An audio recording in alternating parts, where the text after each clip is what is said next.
The following stream contains mature content and subject matter.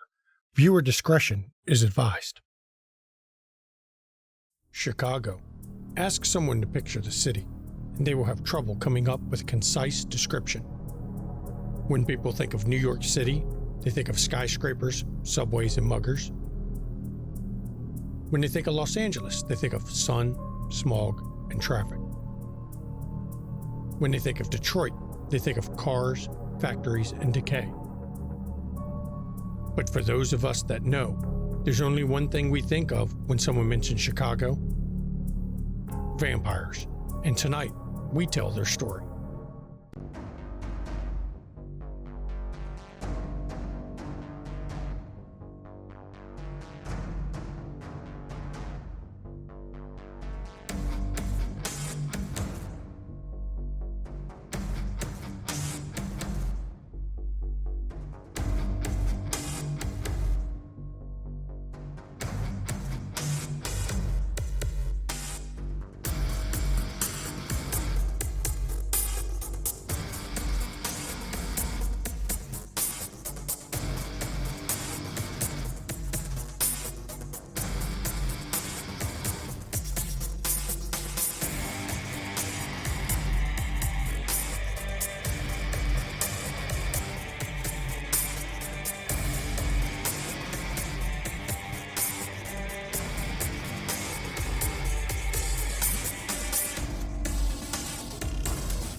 Good evening, everyone, and welcome to McStabber Studios' Windy City After Dark. I am the storyteller, Shanky McStabber.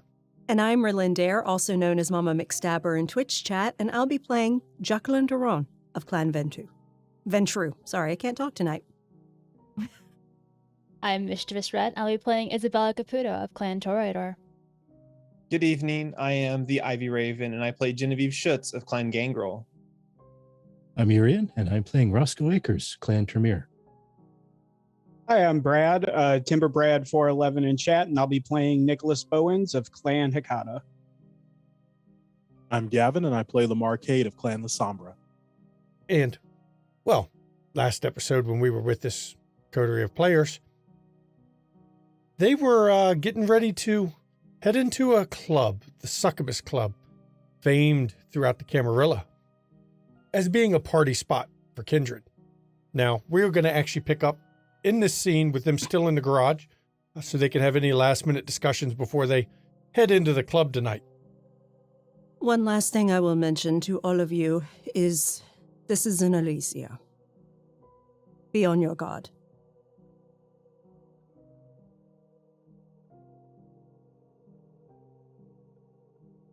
Does anyone have any concerns or questions before we head in? I have a question. Certainly. Is it safe to assume that this particular Elysia is much like the last one we visited and warded? I do not know. Interesting.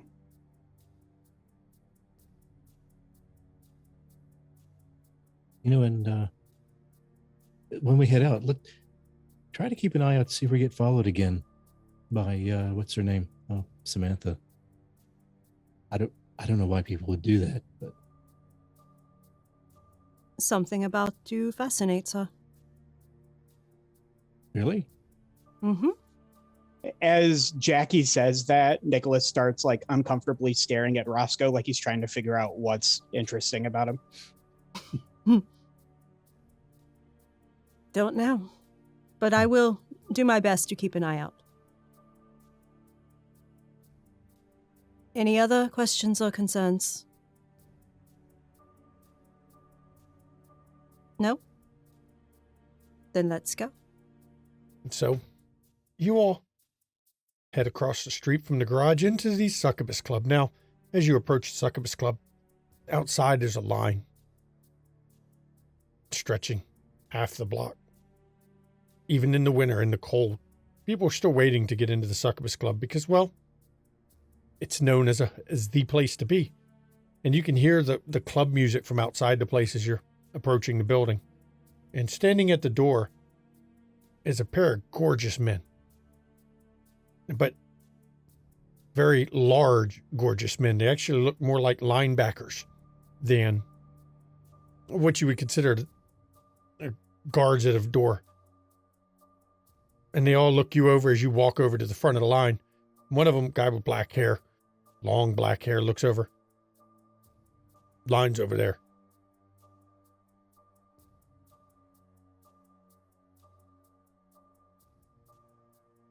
Isabella Caputo is expected.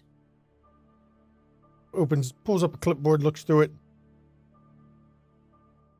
Got it. You're on VIP. This is your friends. Go on in. And as you're going in, you hear a whole bunch of people in the front of the line muttering about, VIP and why aren't I VIP?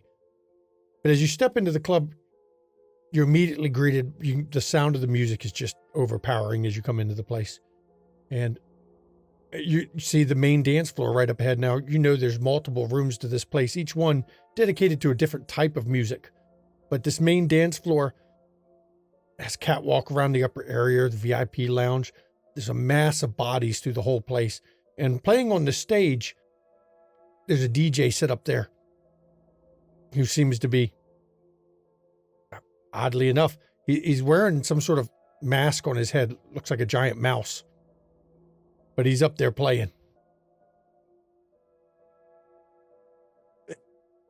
Is anybody else seeing this? Oh, yes. Oh, yeah. Is this not normal for here? I don't know if it's normal at all. This place does different things on different nights. So derivative. So as you move around this place, it's not hard. You can find a place to sit if you wish, or you can circulate the club. Initially, it's hard to see who is here. Sheer mass of people makes it very difficult to identify anybody. But actually, not long before, as you're moving now, are you looking for a place to sit? You're going to stay in the main room? There's 5 or 6 different rooms, each different type of music, but all of them are club rooms and none of them are exactly quiet. So I'd like to know what the coteries' plans is in this place. I figure since we are waiting for you to have your meeting, we might as well be somewhere easily seen. Are any of the rooms less occupied? I mean, you check each of the rooms and all of them are pretty well occupied with people. It's just a question, you want to listen to the R&B, you want to go the electronic, you want to go the dance mix. Stage up there that with the DJ with the mouse head, he's playing definitely electronic dance. He seems to be mixing on the fly, no less, which makes it even better. But it's really a matter of what you want to listen to and while you're waiting.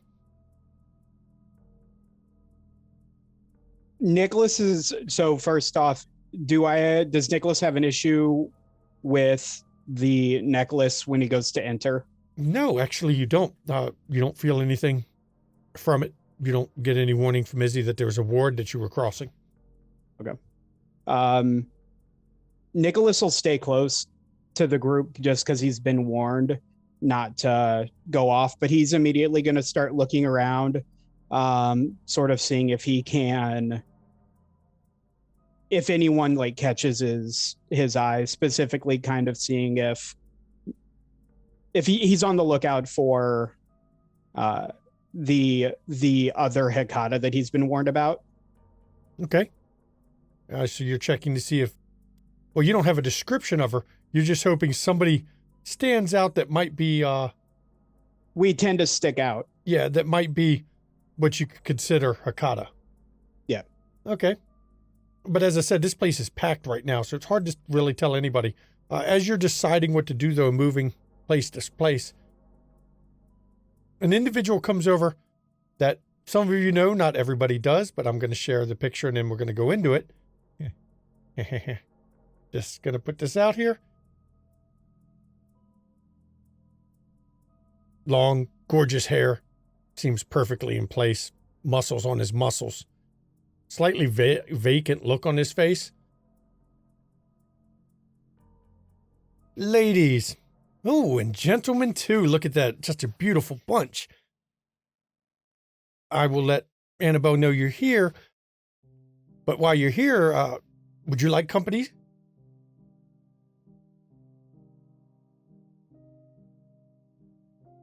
Perhaps, Brett, but I think I'm in the mood for some other company. Hey, and Isabella. No skin off my back. It's your loss, not mine. Let's go with that. And he doesn't seem to understand that he was just insulted by let's go with that. But he says, Annabelle will get you when she's ready. Since y'all don't really want my company. There's some ladies over there that did. And I just left them to come let you know that, but so I'm just going to go back over to them. Enjoy yourself, Brett.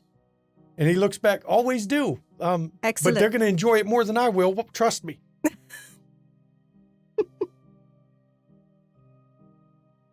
Nicholas will look at Isabella. Is that him? You see what I mean?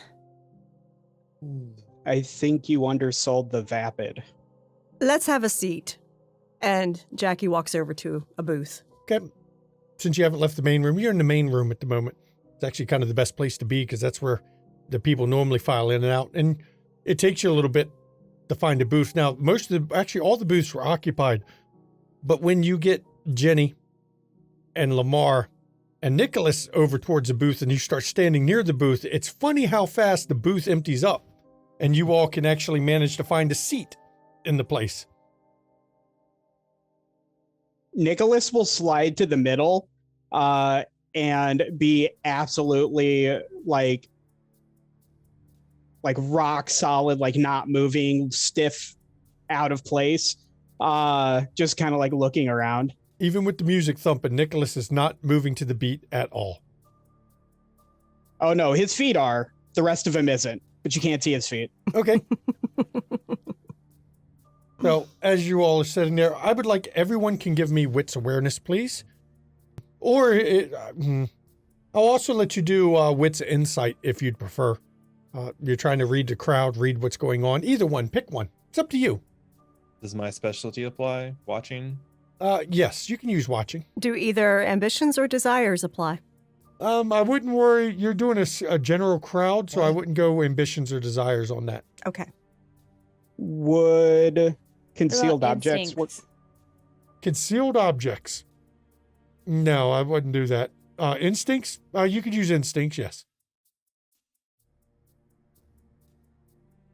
Oh, Jackie's got, let's see, Roscoe doing a wonderful one. Very well done, Roscoe. Lamar has 4. Nice. Jackie has 3. Jenny came up with 4 even after her willpower. Okay. Nicholas 3. Isabella 1. That's impressive, Isabella. Oh, 3. look, you got 3. You got up to 3. See, so 4 is the highest. We got 2 4s, some 3s. As you're sitting there, Lamar, you do catch a sight of Nero in the crowd. Now, Kathy's not with him. He seems to have a different woman on his arm at the time as you're standing there. Jackie with a 3. I'm going to share a picture of a woman you've only seen at red number 5 briefly, but she was pointed out to you. No, she wasn't. Yes, she was. She the was only with- time she was- Jackie's ever seen her is in a photograph. No, she was actually at, you pointed out to her and Adzi in red number 5 during one of the visit. Yes. Mm-mm. Well, then you recognize her from Photograph. Elysia, either way. Urzuli is here, Hmm. which is odd because she's normally not here, but she is Toreador. So, let's see. Jenny, you've got a 4. Ah, there's an individual Jenny knows. Good. We've got people coming right out that you know. Jenny. Mr. White happens to be circulating the place. They don't seem to have noticed you as you're sitting there because, well, it's packed. But you all have certainly noticed them. Gone from 0 to Nero in no time flat. That with him. Oh, where is he? Over there. And Lamar points. And he's with some blonde woman you don't recognize at all. Short skirt, which she must have been freezing her ass off to get into place. Not that she has much of an ass to freeze off, but, you know, we won't go there. But she is definitely blonde, thin, and dressed for the club. And she seems very intent on everything he says.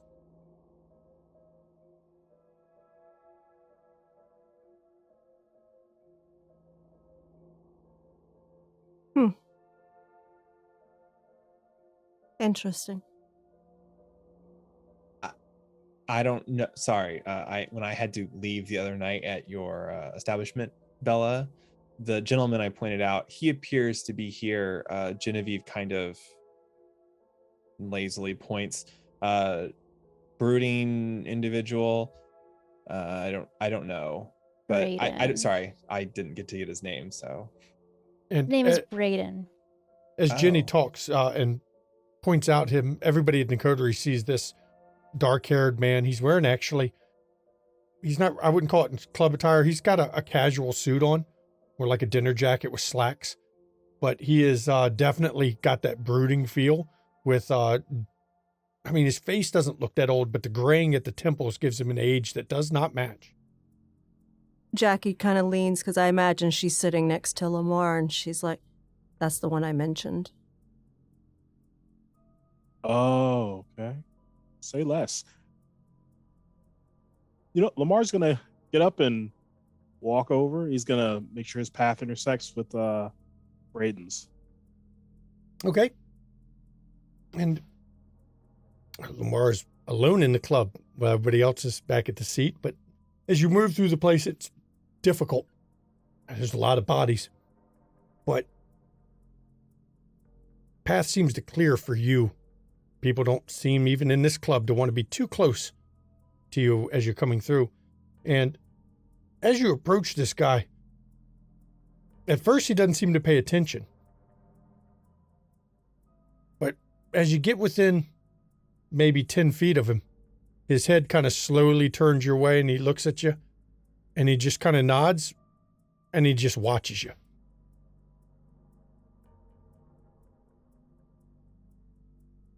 Evening. Do I know you? No, but you know some people I know, and thought we should get to know each other, given the common ground between us, so to speak. Okay, well, my name's Clifton Walker. Mr. Walker. Stan Stevens. Nice to meet you. Nice to meet you. That name doesn't really get me anything, but are you connected to the Blacksmith group? The Blacksmith family? I mean, that's normally what I'm associated with here lately.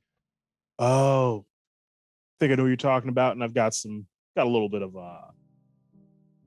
business with them. So, No, I mean, you deal a lot with clubs? Because, I mean, that's most of what we've been doing lately. oh, well, something of a club goer myself, but I just wanted to say hello and say hello to a fellow club goer here in the city. Hope things are going pretty well for you tonight.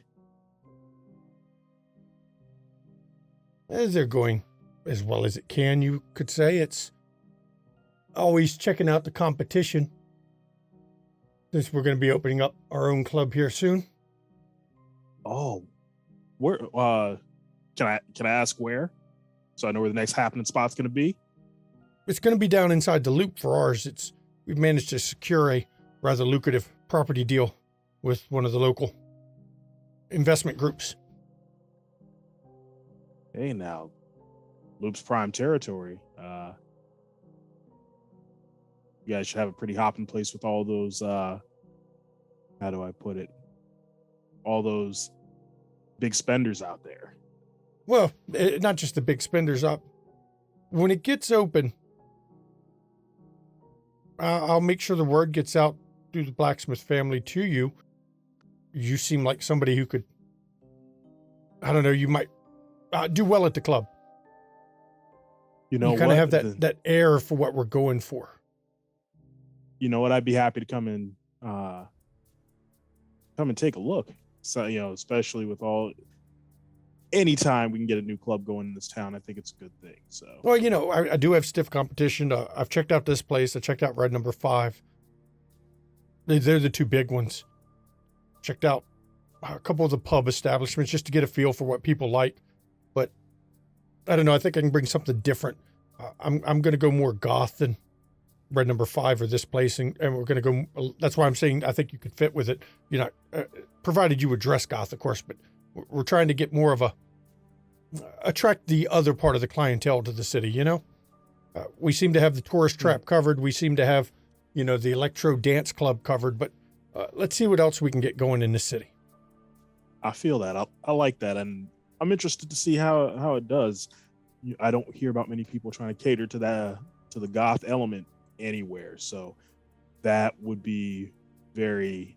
I'm very interested to see how that turns out.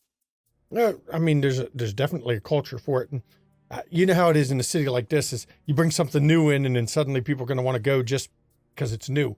I mean, this place has been here 2 decades, 3 decades now. Oh yeah, it's kind of it's been here a while. It's an establishment, but that's why you bring something new.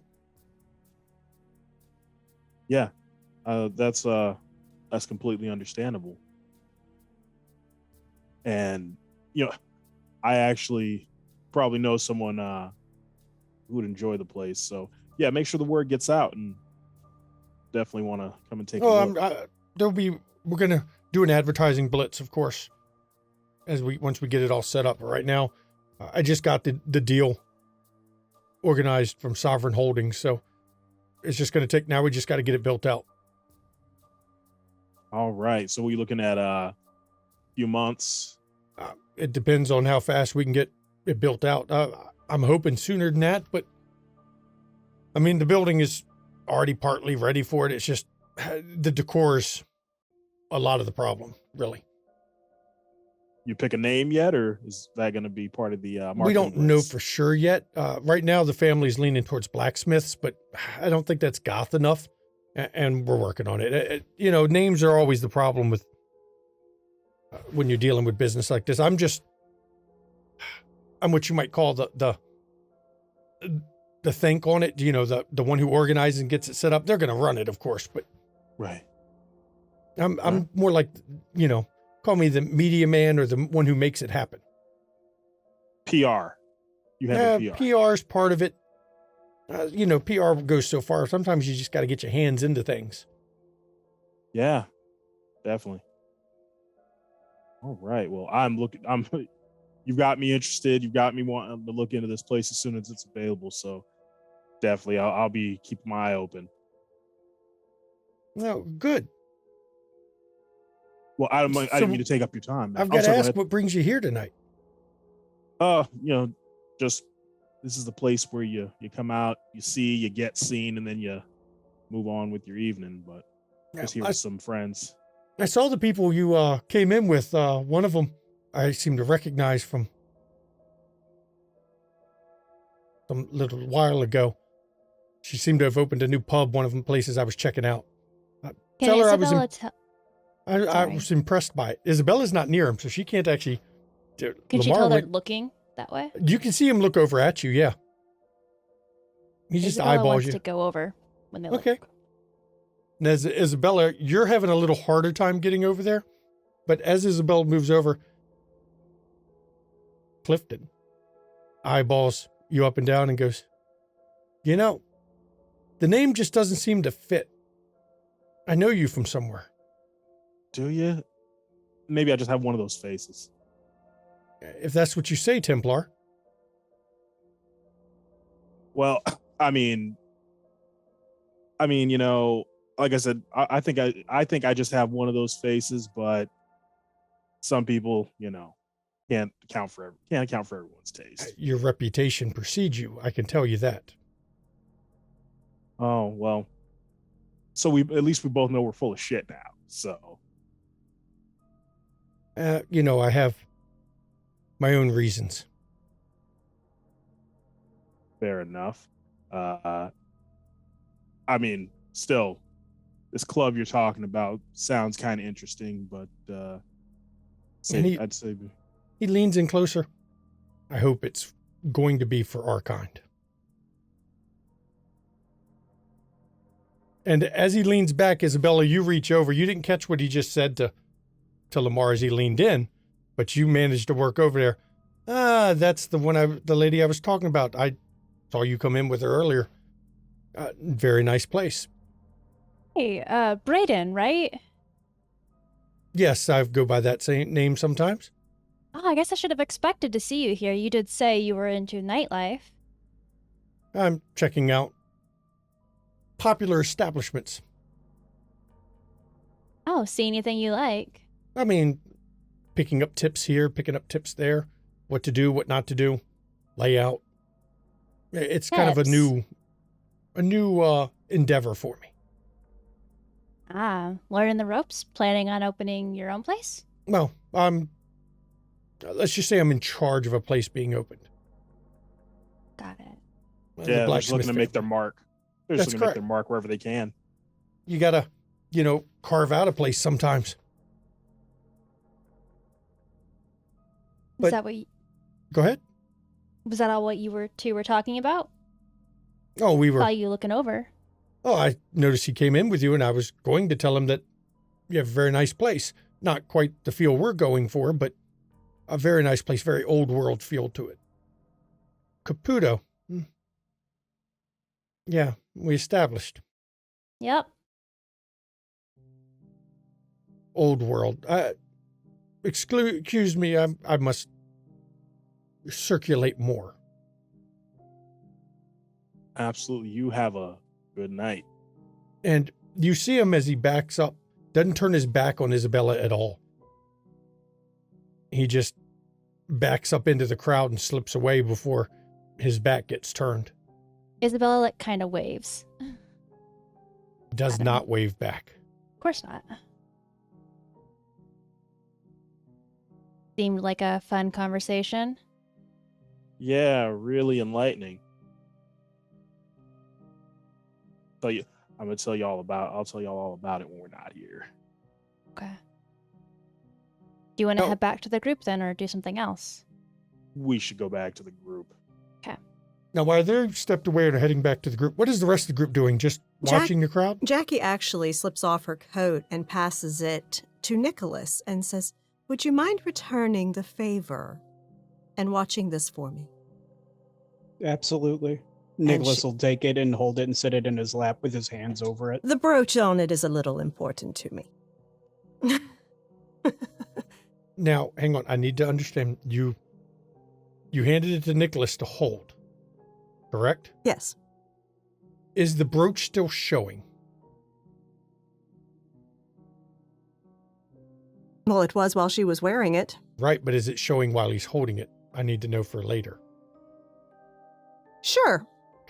I need to know these kind of things for later Sure. because that brooch has a very specific reference. It does.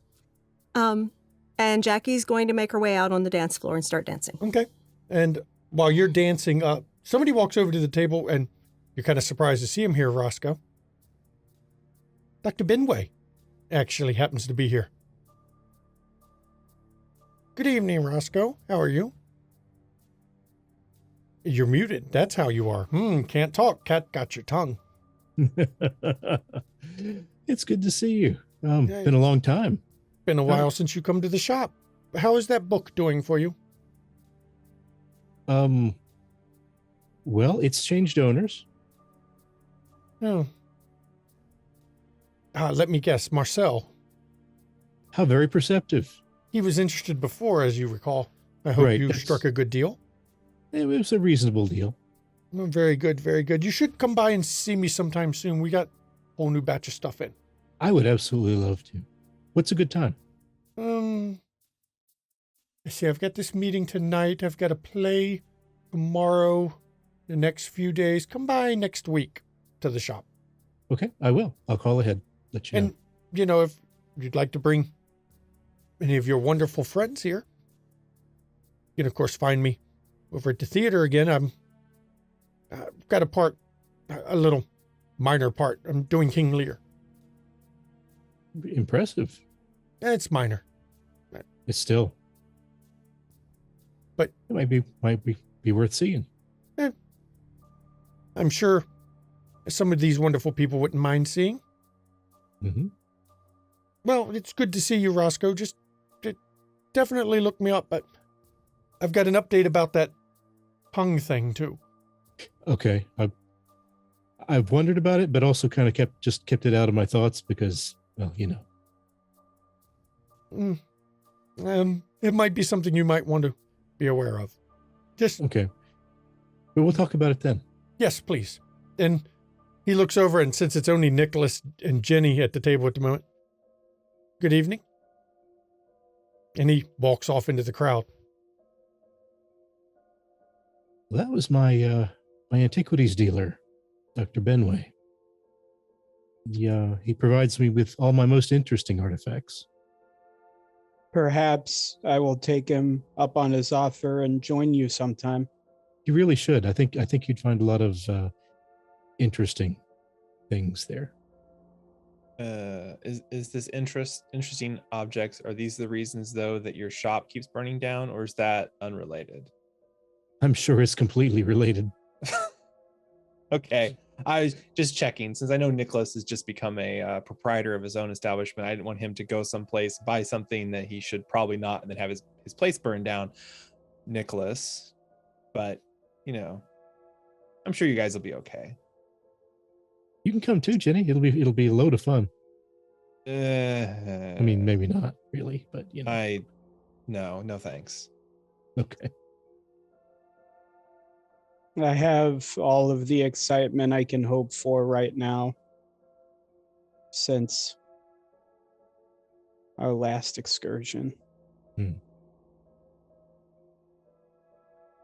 As Lamar and Isabella are coming back across the floor, Brett finds you, Isabella. Doesn't say much to you. Go up to the bar. You'll be escorted back. Have fun. Enjoy yourself. Thanks, Brett. You too. And as you're heading back there, I'm going to cut over to Jackie real quick on the dance floor. As Jackie, you're dancing. At first, you're just out there dancing, you know, doing your thing. When at the corner of your eye, you catch somebody slowly dancing their way towards you. And Nero is actually approaching you on the dance floor. Still with the blonde, of course. Of course. Well, she just ignores it until he gets close. He gets close. Starts dancing with you, and the blonde with him looks at him in a second, kind of half shrugs, and then kind of comes around him, and now they're both dancing with you. She leans in to the blonde and says, "You'll have more fun with me anyway." She laughs. You play violin too? No, darling, I sing. No.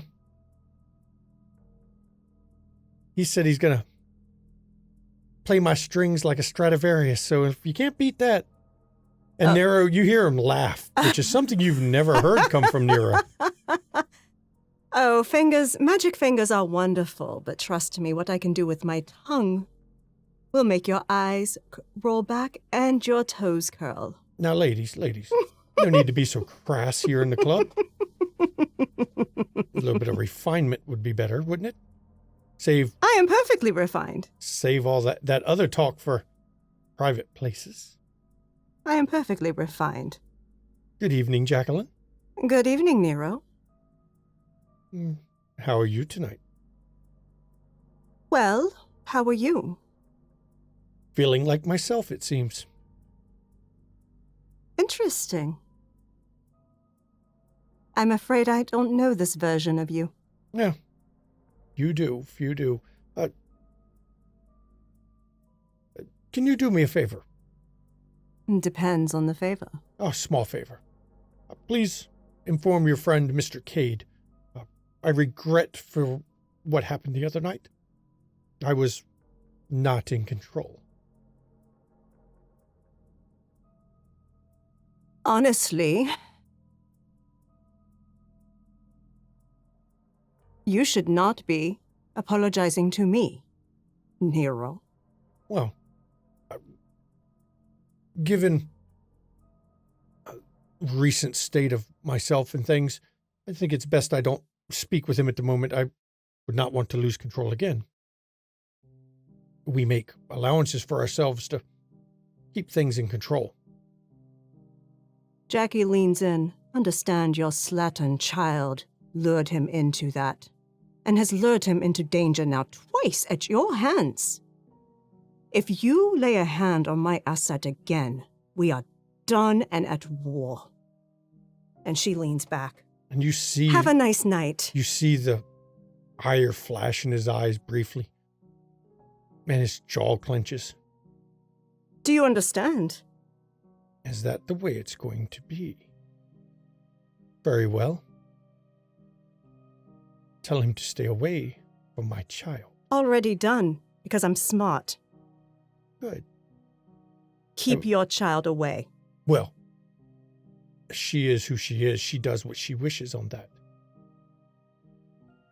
For her safety. And Jackie walks off. And he turns back to his little blonde date. And she has this bewildered look. But the moment he turns and looks at her, she immediately drops the bewildered look and just stares at him with adoration. You've seen this before.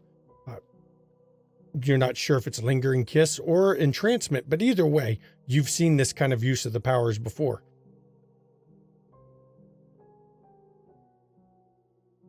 So, as Jackie, you going to continue dancing or are you going to return to the Oh, no, table? I'm going to continue dancing. Just away from them? Mm-hmm. Okay, we're going to flash over to Isabella right now. Isabella, you, when you get to the bar, bartender looks at you up and down. Let me guess, Brett sits you over here? The one and only. Yeah. I'm sorry. He is, I don't know why he's got fucking any say on anything around here. Come on back with me. He looks over at Harry. Just watch the bar. I'll be right back. And you're actually taken behind the bar and then down a little hallway.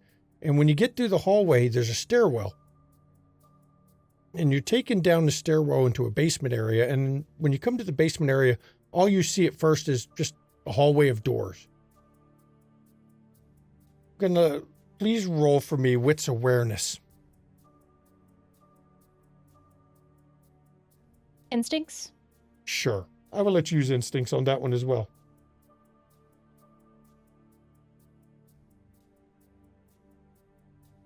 Four is a very nice one. I'm not going to say anything until you decide whether you're willpowering or not. It's up to you. I'll save it for now. Okay. As you're walking down here, you come to realize this whole place is very well sound insulated. You don't really hear much of the upstairs club noise, even though the bass is so loud from all the things, all the various rooms. Almost nothing comes through here on this floor.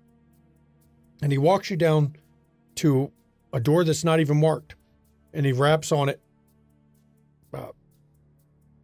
The one Brett was told to send is here.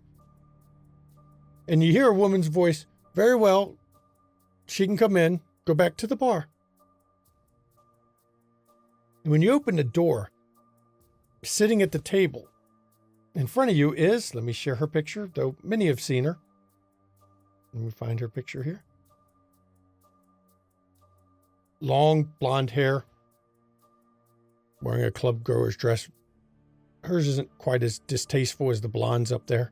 It's very, definitely tailored for her, custom made. She's sitting in front of the table, and standing beside her is another woman. Long black hair, gorgeous in a lot of ways. But with her eyes, whatever smiles on her face never seems to touch her eyes. Annabelle looks over. Isabella, welcome. Good evening, Annabelle. Shouldn't it be Primogen, Annabelle? Oh, I know. Excuse me. We are here, the two of us, but of course, neonate Portia is still here, and we must keep up appearances, isn't that right? Of course, my apologies. Imogen Annabelle. Portia, please. Give us time to speak. And Portia just nods her head, and as Portia walks by, she looks at you. Now, I'm about to have you make a roll. You are going to roll wit subterfuge, please. Do you have unswayable mind? I don't think you do. No, you don't. Wit subterfuge for you. This?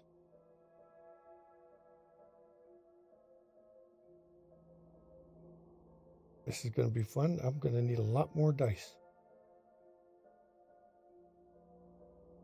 Okay, she's got a result. Roll this. Rolling hers. And I'm still short dice.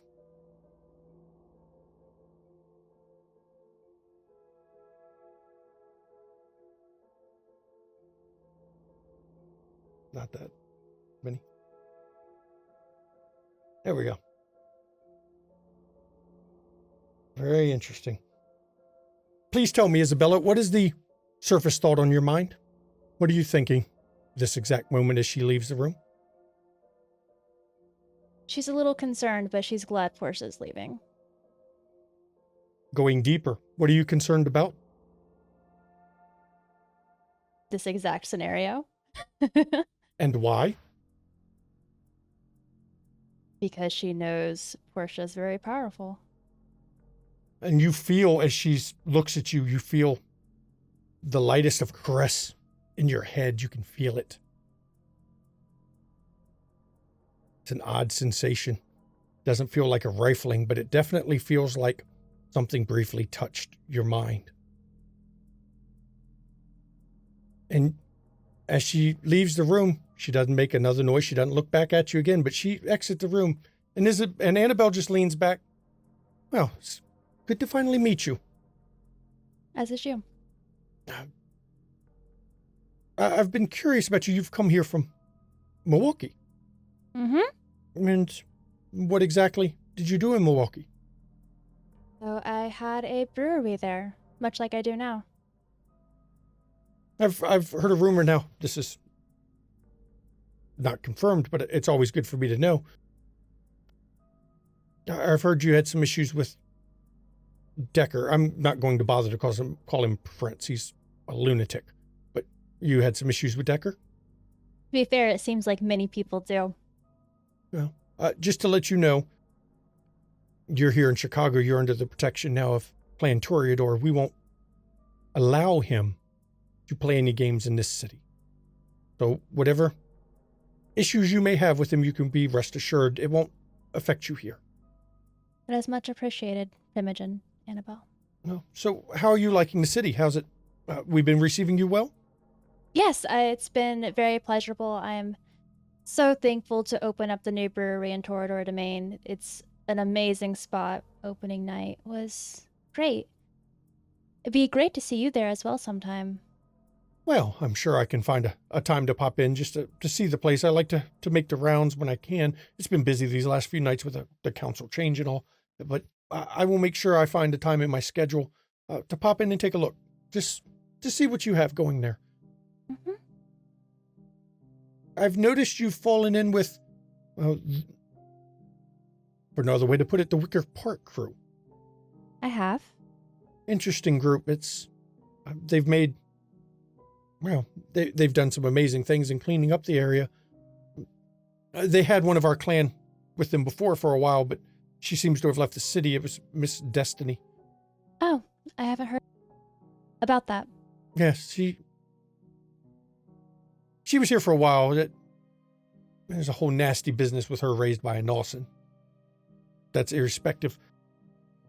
I just wanted to meet with you just so I could get a feel for you, what you've got going on, where your interests lie. Do you do art? Do you go to the museums, shows, singing? I'm just curious where you're...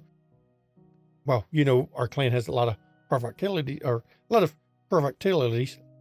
Can't talk. But I always like to know who prefers what. I'm definitely more into the club scene. However, I can't get enough of any new experiences, so I dabble in a bit of everything. I have to invite you to my next charity ball. You'll be amazed, get you in contact with some of the big wigs in the city. A number of them are big donors, so if you're into kind of different scenes, there's always money to be gathered at those kind of events. Of course. I was just curious about it. Any questions you have for me? Was there any other reason you called me here today, Primogen Well, Annabelle? I'm actually calling... I've been speaking with all the Toreador. With the change in the Primogen Council, I felt it was time to meet with each clan member as I can. Matter of fact, I just spoke with Azule. I think next I'm going to send Brett to get Nero. I've heard shocking things about him. Oh, I've just got to yes. see to believe. Well, he's talking, for one, which is rather shocking from the last time I spoke with him. Or spoke at him, you could say. Huh? But you're not in trouble or anything. It's just, from time to time, I like to have little one-on-ones with the fellow roses in the city to see how they're doing, you see. Otherwise, I found you lose touch. And then you don't know what's going on in the city, and then that way lies just bad things in general. Of course, we all have to stick together. I can appreciate that. I'm glad you're aware of that.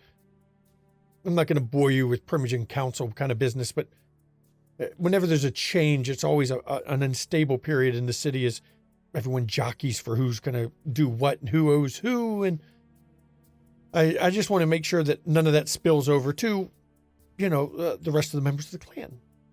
Of course, I was fortunate to join the city after most of the changes. Well, yes, but we're still not settled. Whole Very nasty true. business in general. But with Sun disappears and Rosa's, she just kind of acted out. I've had to ban her from Malaysia. Oh my. Well, I mean, I'll be fair. We're not out much. She's Gangrel anyway. Barely even housebroken, really, in most ways.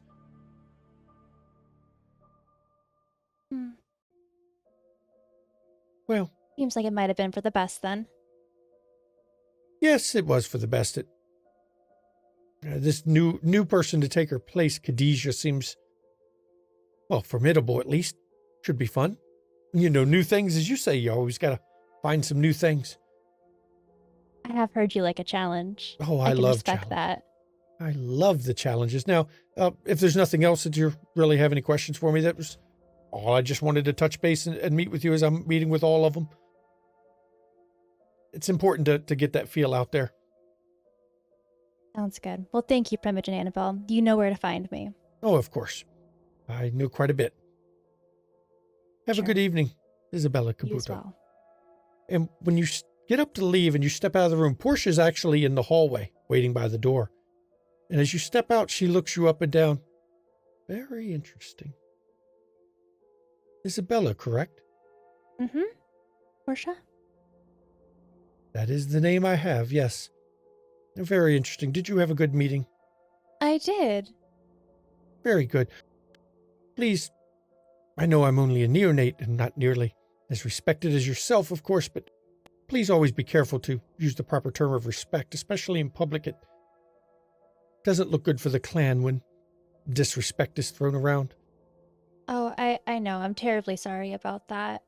I forget myself sometimes. I'll be better about it. Very good. That's good to see. You've not been here before. I'm busy tonight working with Primage Annabelle, of course. You should come by another night and I can give you a tour of the place. It's always good to get wisdom, you might say, from some of the elder members of our clan in the city. I'll definitely have to consider that. Thank you for the invite. And she actually reaches out and just slightly caresses down your arm. It's very nice to meet you. And then she turns, and as she goes into the room, again, through all of this, her eyes never had a touch of humor or miles or joy. But as she moves into the room, she walks like a predator, almost like a lion stalking a prey as she steps in with Annabelle and closes the door, leaving you alone in this hallway. Now, do you go back the way you came, or are you feeling dangerous and poking around any? She's getting the fuck out of there. And you head back upstairs. Now, we're going to flash to the rest of the coterie as you're up there. Jackie, you're still dancing when... Well, since Jackie's the only one dancing and everybody else at the table, we're going to give you a chance to talk at the table in a second, but I want to pop over because somebody else has found Jackie on the dance floor. Because that's what happens when you're on the dance floor. Jackie's obviously popular tonight. Well, you're on the dance floor and you're known by some people. Long, dark hair. Goth dialed to 11. I'll describe it like that. Mm-hmm. Short woman. She's rather beautiful, but definitely goth. As she doesn't make a hint of sneaking up to you. She just, when she notices she was dancing with like 3 guys, and then she just kind of looks at him and just walks away from him. Doesn't even pay him a mind. And comes over and starts dancing right in front of you. Aw. Zol, it is good to see you. Jacqueline, nice to see you. I haven't seen you since that night in the club. And I she's know. dancing. I know. How are you doing, darling? I'm doing as best I can, all things considered.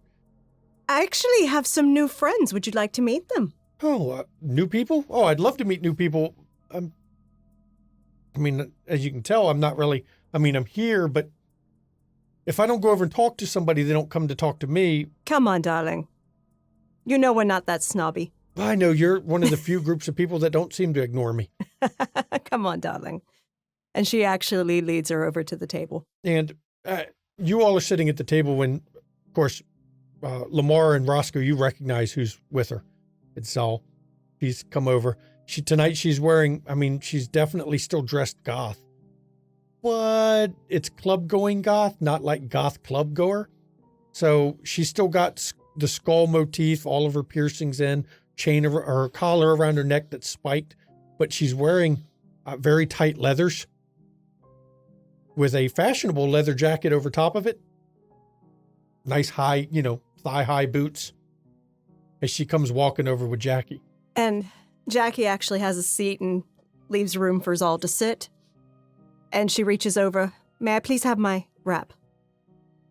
Nicholas hands it to her, and he's just not casually looking at Zal. Everyone, this is Zal. Zal, for those that you don't know, this is... Jenny, have you met her? I don't believe so. No. This is Genevieve Schutz. She goes by Jenny. And this is Nicholas Bowens. Goes by Nicholas. Ah, well, nice to meet you. Of course, I knew you're Roscoe, and I remember you, Lamar. You helped me out. Has Isabella returned to the table? No, not yet. You helped me out a lot, Lamar. I still owe you for that. You're very helpful that night. So Genevieve and Nicholas. Very nice to meet you. what brings you to the city? You're kind of new to this group. Business. Nicholas will kind of casually point towards Genevieve while still looking at Zal, her. And she kind of gets this odd look looking at you. She leans towards Jackie. He's staring at me. Does he stare at everybody? He kind of does that. Okay, just making sure. Because, I'm used to being stared at, but not that way. Yeah. He's perfectly pleasant. Trust me. Yeah, he's fine. He's fine. Don't mind him. He'll stare at you till he figures out something else to stare at. So, if you don't mind me asking, what kind of business are you doing? I've gotten the impression that Jackie and friends don't want to let me perform at their club, so I'm hoping to find other places to perform. I like the cemeteries and all, but yeah, you can't really perform there all the time. So is she giving off like any sort of vibe to him that this might be who he's looking for? You can't tell that she's kindred at the moment. So, she doesn't seem to be. The cemeteries is an odd thing for somebody to say, but other than that, I don't think she's giving off any Hakata vibes. She's not using any powers in Elysia, so. Go ahead, Jenny. Oh, I'm sorry, Zal. I don't actually own a club. I'm a restaurateur at present. I have a casino resort type of deal in Vegas, but right now I just have the restaurant here in Chicago, so I don't actually have a place for music. It's not really the thing we do. So, yeah, it doesn't sound like the kind of place that. Kind of music I play, I don't even think standing out front would work well. I'm just always looking for, trying to find something to do.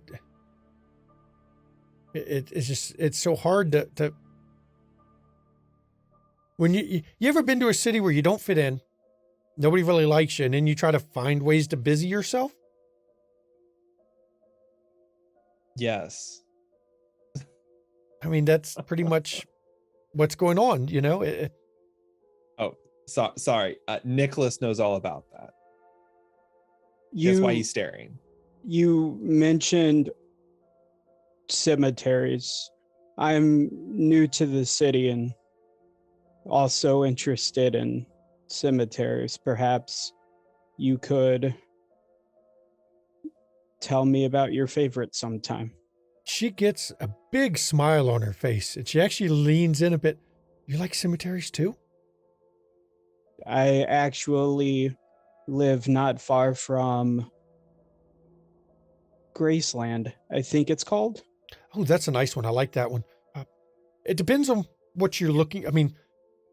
The big ones are nice. Sometimes smaller ones. I know some out of the way ones that aren't really on the maps because, well, they're not really used anymore. Some of them are quite old. Resurrection Cemetery is always nice.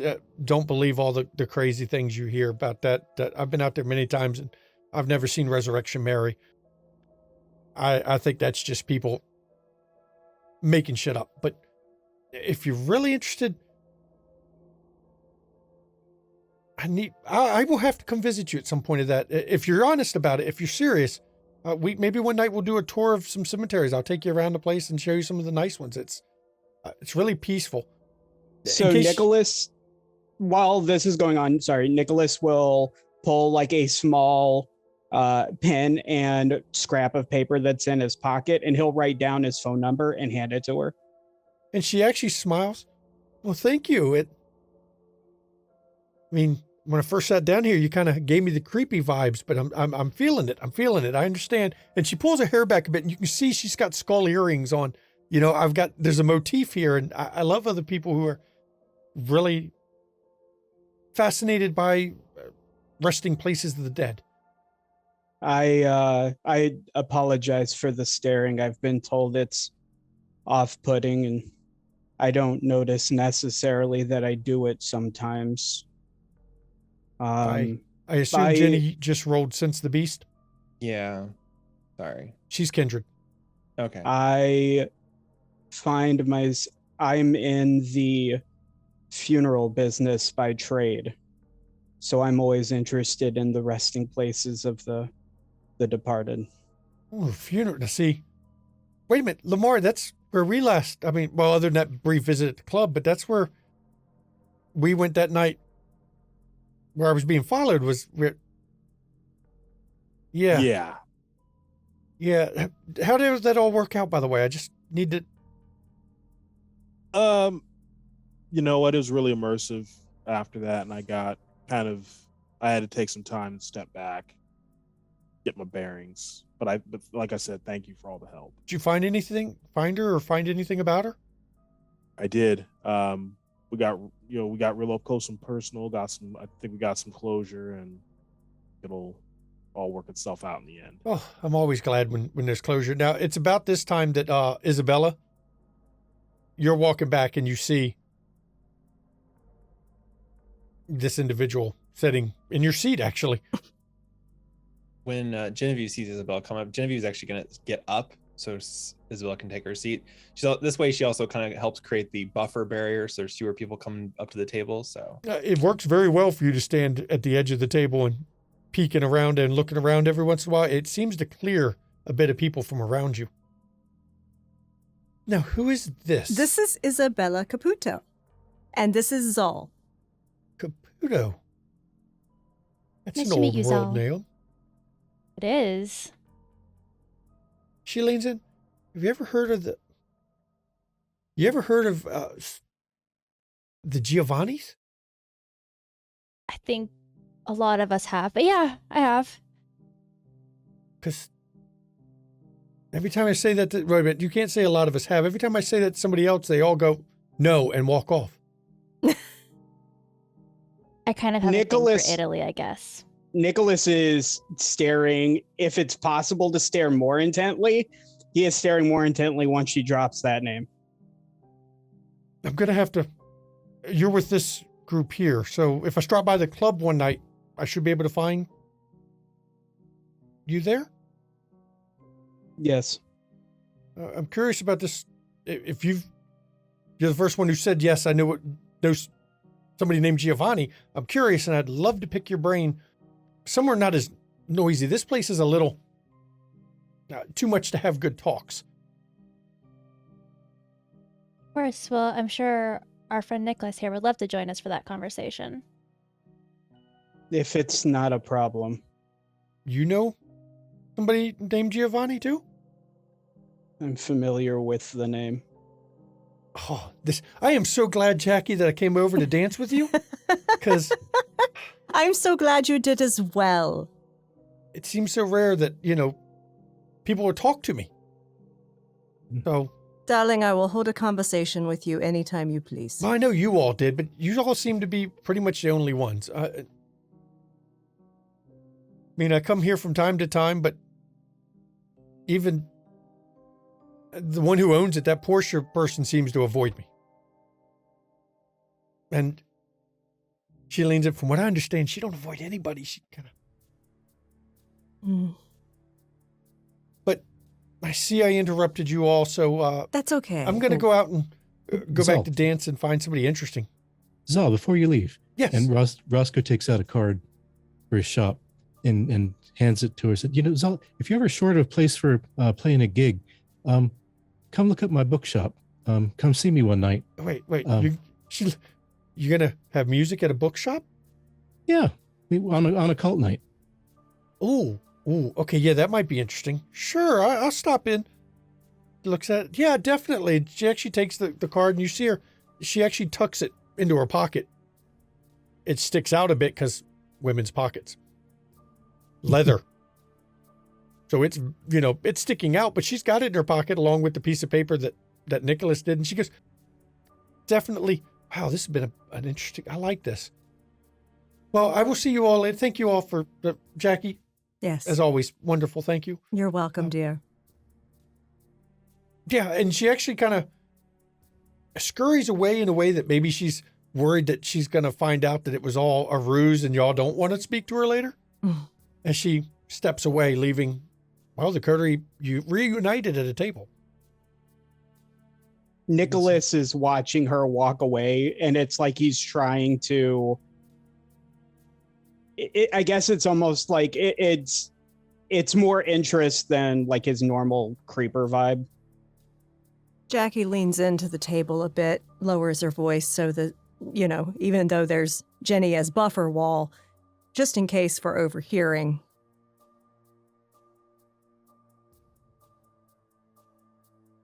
She is the only one I knew of in this city. Interesting. She is I believe, very young. Very alone. And very confused. So am I now. We can talk more at a more discreet location. Indeed. Yeah, we'll need to because there's some information that Isabel and I kind of picked up about our new friend. As you're sitting there talking, you all can't help but notice this individual that's circulating. And coming near the table, Portia is actually approaching the table. She comes, stands, and looks everybody over. Hello, it's been a while. I remember you came here once before. Hello again, Isabella. Hello, Portia. Good evening, Portia. Oh, no, you don't Good come to evening. my establishment often, but I thank you for coming tonight. Of course. I hope you enjoyed. I hope I didn't run you off last time you come to visit. No. Not at Good, all. good. She smiles, but again, every time she smiles, it does not touch her eyes at all. We run a place of our own. It's very busy. She looks at you, Jackie, and she stares. Very interesting piece you're wearing.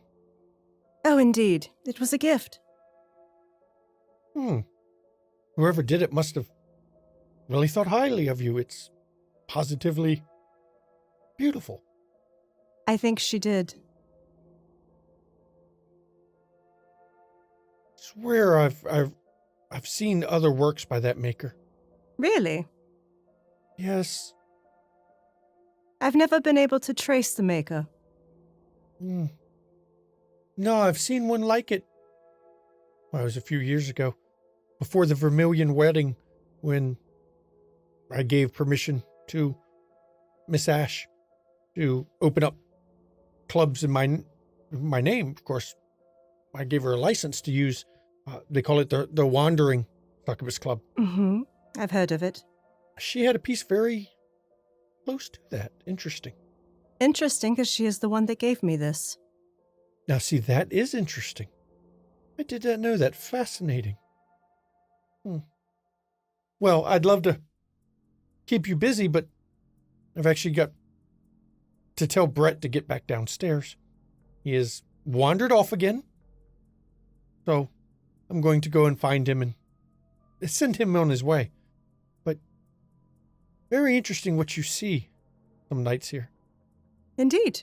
And she smiles, but she doesn't take her eyes off the rose pendant that Jackie's leaving as she heads back out, circulate, and go find Brett, who's obviously in trouble for not being close by. And that is our cue to leave, everyone. Thank fuck. What a creepy bitch. Genevieve is going to turn and start parting the sea. I'm glad she didn't pay much attention to us. Speak for Between yourself. Jenny, Lamar, and Nicholas there, it's not hard to part the sea to leave. And you all head out. And I think I'm going to give you our scene, but we're going to go to break first because we're at break point. And then when y'all come back... I would prefer to have that scene before break. Okay, if you would prefer to have that scene before break, I will honor what the players have asked for. Thank you. And you all leave the club and head back over to the garage. Now, if you want to have your discussion in the garage, or you all can go to another place and we can have the scene there before break. Fuck away from here. Yeah, I think should have it elsewhere. Plus... Follow me. Follow yeah. me. And Jackie will actually take them to her haven because it's only 2 blocks up the road. Okay. Now, for Isabella, hasn't been to your haven yet. Mm-mm. Nicholas hasn't. She's not joking when she says it's only 2 blocks away. Mm-hmm. It's very close to the Succubus Club. But you're taken to, I'll let Jackie describe this. Yes, you it know, is the suite. Aurelian Apartments. They are magnificent. It is obviously luxury apartments in the Loop, basically near the Gold Coast. She takes you in through her entrance that she uses and goes straight up to the penthouse. And the penthouse is the entire floor of the top, designed into one penthouse. And it is very luxuriously appointed with its furnishings, but there is a blend of objects and art within the place and furnishings that are a blend of modern and antique, various different styles. It seems almost eclectic. Mostly the antiques are European. Please, welcome, for those of you who have not been here before. And it's a comfortable sitting room that she walks into. You all can have a seat and we can talk. Nicholas is kind of like looking around at all of the art, but like very specifically doesn't sit. All of you have met Etienne, but another man approaches that most of you know, Peter. Can I get you all anything to drink? No, Peter. No problem. I just thought I would ask. And Etienne, you see him do the slightest nod. Apparently he's been working with Peter a bit. But thank you very much. Yes, ma'am. And Peter leaves the room, leaving Etienne just watching the door. And she looks at Etienne and gives him a nod. That, of course, is Peter. He is my newest assistant. He is still in training.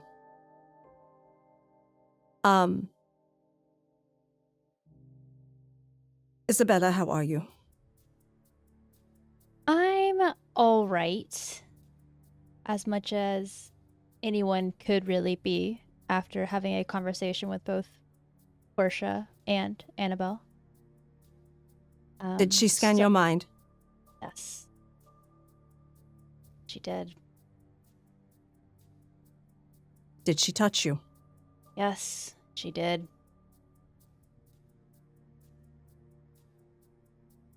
All right, everybody. It's been fun, but the jet's been fueled, so It should be fine. It should I'm be kidding. fine. I'm kidding. I'm pretty sure if she wanted us dead, she probably would have just done it back there. She's touched Lamar before and nothing came of it, so. She's also offered a tour of the Succubus Club. Yeah, do not take her up on that. I'm not planning on it. Yeah. Okay. Well, what's done is done, and we take it as it comes. If you feel any strange urges to go there, immediately let one of us know. Oh, of course. Immediately. If you feel any strange urges to go anywhere weird for you, let us know. Oh, I fully intend to. I Yes, it seems definitely will be on my guard. her prominent hangouts seem to be the Succubus Club and the Tremere Chantry. That seems to be, from all I can tell, the only places she goes. So, Speaking of clubs, you're going to get one here in the neighborhood pretty soon. really? Yeah, that Braden guy is apparently opening a goth club in the Loop with backing from Sovereign Holdings. Really? Yeah. Did he mention where in the Loop? Well, you'll probably just want to look for over the breaking ground because he apparently got a very good deal on the location. Did he say anything else Interesting. interesting? He knew who I was. As in who you are or who you were? Who I was when I played for the other team.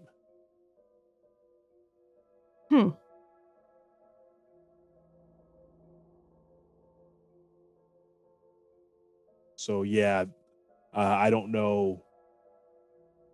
I don't know if he's. I don't know if he's got backup, but it sounds like he does. Sierra's still incapacitated for all I know. Haven't heard anything about her since what? And this guy's showing up and he's already got Sovereign's backing somehow. There's I don't like where this is going, Jackie. I don't like where this is going at all. I feel you on that. Uh, Seems too convenient. Yeah. Called himself Clifton something. Search other was it Clifton? I forgot his last name. Walker, I think it was. That's correct. Oh, Clifton Walker's what he Walker. called himself. Called himself But he Clifton did mention Walker. he was attached to the Blacksmith family. Jackie actually opens up a drawer in a side table, takes out a notebook, writes down his name, and some notes. Clifton Walker. He said something. He kept mentioning the Blacksmith family. Might call the club Blacksmith. But Jackie, well, actually, both Jackie and Jenny, you've heard that name mentioned before. They're, The Blacksmith family? yes, they're very wealthy Chicago family. Been here for years, but they're known for generational wealth. They are known for they're old money, basically. Money has passed from generation to generation within that family. Jenny, you know them because they've in the past have had multiple nice restaurants in the city. Yeah, they've been restaurateurs here. I'm sorry. I'm used to the Vegas like mob thinking kind of thing, and it seems kind of weird for people who have a shitload of money to need Sovereign to back them to do something. That's just me though. I might be way off base, but that's kind of why I'm just thinking like this is so fucking weird. So It doesn't seem like they would be doing goth. They are like Chicago gentry. yeah, if you want to keep your family line money going, you don't sink it all into a goth club. So Indeed.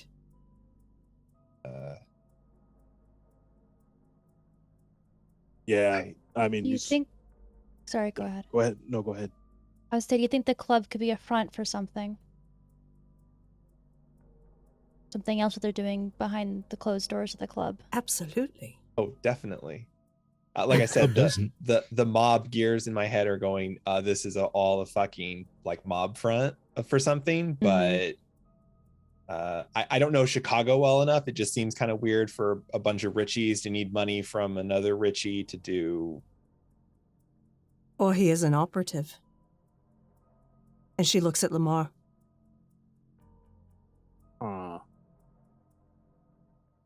Yeah, that and back, and I know Sovereign likes to have his fingers in a lot of pies, so to speak. But this is kind of bold.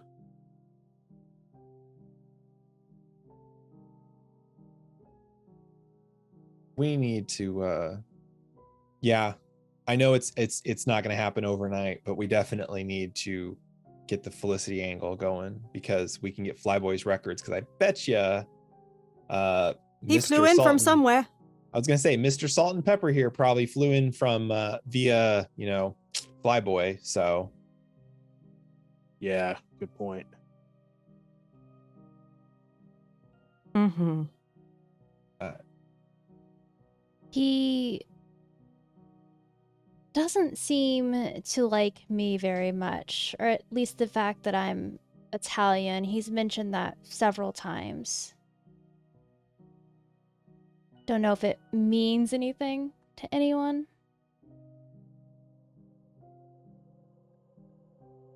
Obviously, he's not going to be from Italy then, or at least you wouldn't think so. Not with that complexion. takes all types. I mean,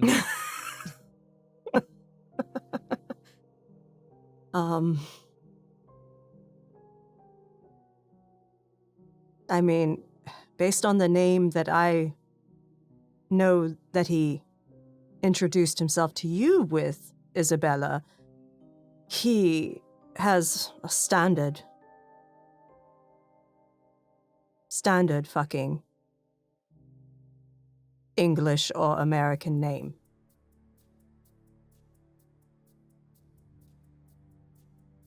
Did he speak with any accent to you? No, none. Nah. Interesting. He's good at suppressing it if he is from somewhere. Okay. Still I did leaning think- I'm leaning towards operative here. I really am. He's too smooth. I did well, think of. Oh, sorry. Go ahead. no, I was just gonna say, plus his awkward backing up. I was sorry. I was watching. It's always important to watch, and his choice of how to leave a conversation left much to be desired. Yeah, He doesn't trust me. He wasn't going to show his back to me. Right. because you were gonna pull out a gun and shoot him in the club. This isn't a game of fucking Clue. Like, Hey, I'm vicious, okay? I know you are the scariest Toreador in that club. Let me tell you. Oh, He was no. aware he was in a lion's den. It was a club full of Toreador. You didn't want that smoke. No.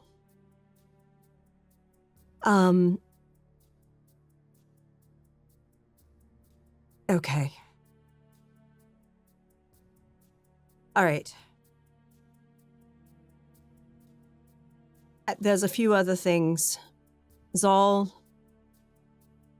I believe she's had her mind wiped, Nicholas.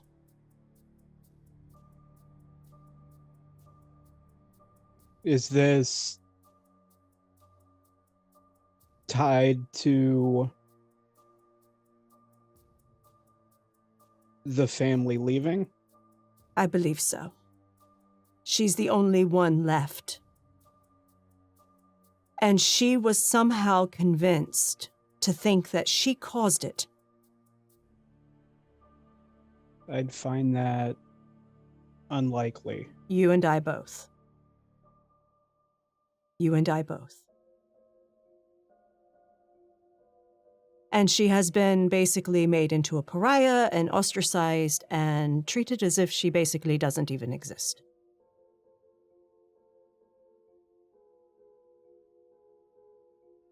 Well, And my heart kind of goes out to girls like that. I feel a little bit of kinship. my offer to her was genuine. It's not often that I find someone with similar interests. Mm-hmm. I think that will be good. Let her know she isn't alone. Because she has been alone. And not doing well with it. I was told that friends in a city like this are important. Indeed. And she has almost none, and we have tried to be friends for her.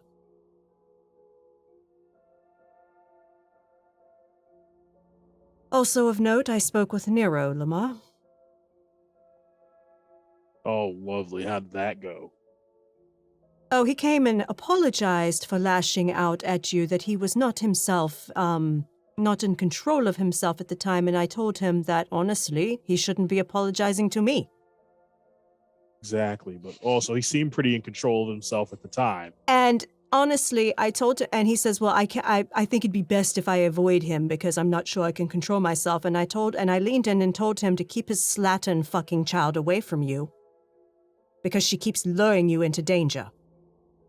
And that if he ever lays his hands on you again, it will be war.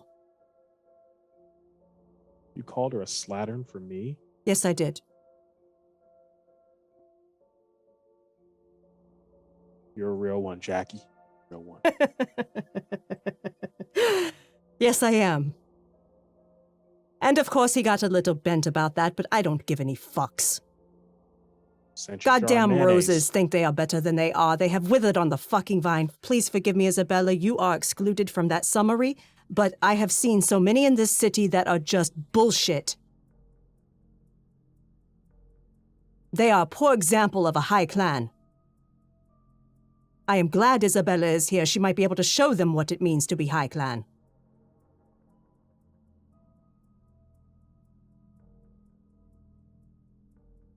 All the same, I'll keep an eye out near Do. future in case he decides. Because if he try decides to something. get fucking froggy, I don't... Nero is fucking protected. I don't know why. I don't know by whom, and when I find the fuck out, I'm not gonna give any goddamn care. Because if he wants to start out fucking around with you, with any of us, I'll touch him. I don't care if he's protected from being touched or not. What did you say? Isabella, I'm sorry. Annabelle was going to meet with him after she met with me. Oh, I don't fucking care. Giving you all the information. I know how you like appreciate Jackie. that, but I don't care what he tells her. Oh, I wasn't concerned about that. More just that Animal might have a hand in that as well. Of course.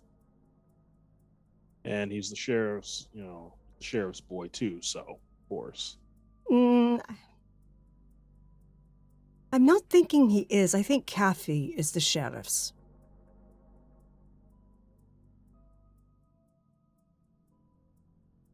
Well, as long as she's in Damien's good grace, all it would take is, Nero would have to really mess up for Damien to decide that he's just not worth the trouble. And Kathy wouldn't be able to save him then. Exactly. So.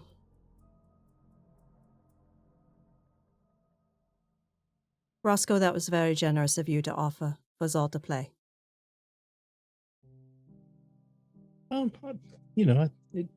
It just seemed like the right thing to offer at the time. And it could actually work pretty well for me to have some entertainment at the shop on one of those nights. And it'll be a real stick in the pants to Samantha. I was just going to say, if she tries to start anything with Zal, I will put her in the lake myself. Excellent. Well, everyone, please, safe journeys back to wherever you're going tonight. I have some meetings to arrange. Jackie, well, thank you for the hospitality here. Of This course. is a wonderful place. Thank you. I always Thank like you coming for- here, but yeah. Of course. You have a lovely home. Thank you. So, the coterie. As Go ahead, Isabella. Isabella goes to leave, she leans into Jackie and says, Portia thought that I was interesting. We may want to be on the lookout. Well, she seems to think I'm interesting too, since one of her descendants gave me a brooch. Got your back if you got mine? Always, darling. Always. And so the coterie goes their way. And now I think I'm going to get to go to break. I understand if the players wish to have not gone on break there, that was fine with me. So please, everyone, enjoy the break. We will be back in 10 minutes to find out, well, what they're going to be up to after this, because, wow, this was an interesting club night. So enjoy the break, everyone. See you in 10 minutes.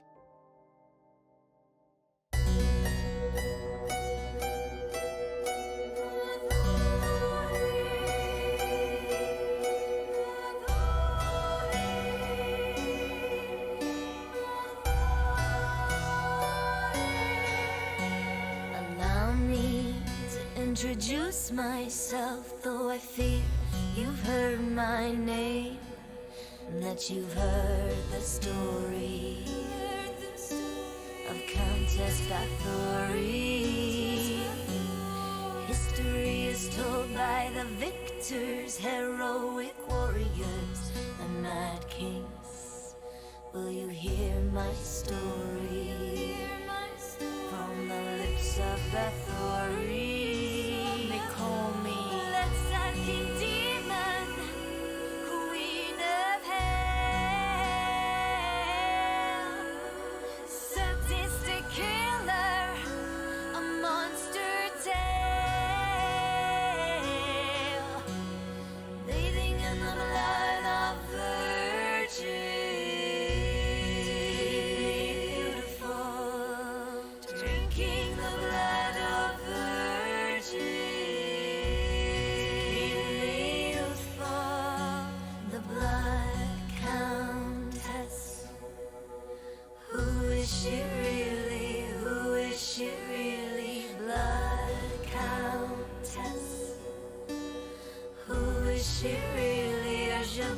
I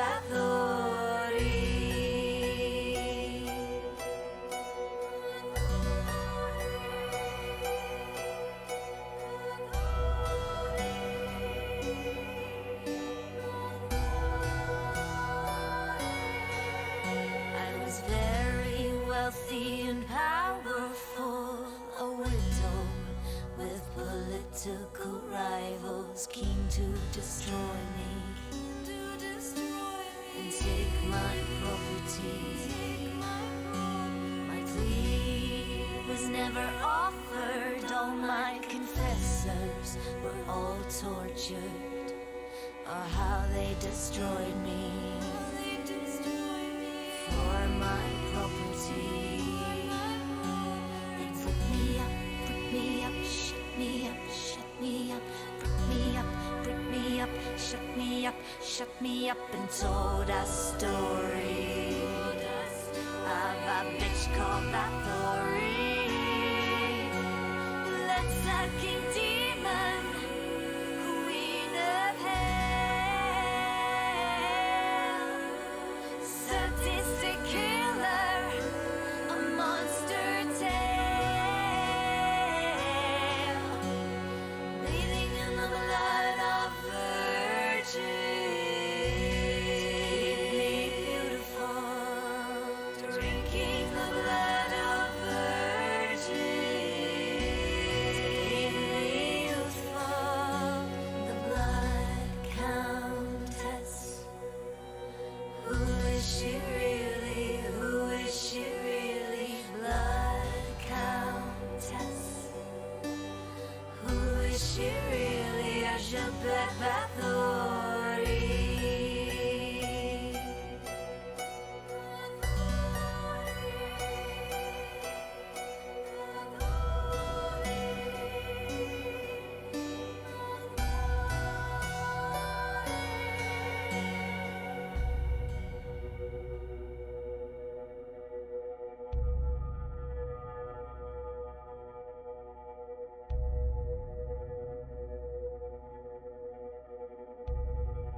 Splinters of my soul cut through your skin and burrow within, and burrow within. Splinters of my soul cut through your skin and burrow within, and burrow within. Splinters of my soul cut through your skin and burrow within, and burrow within.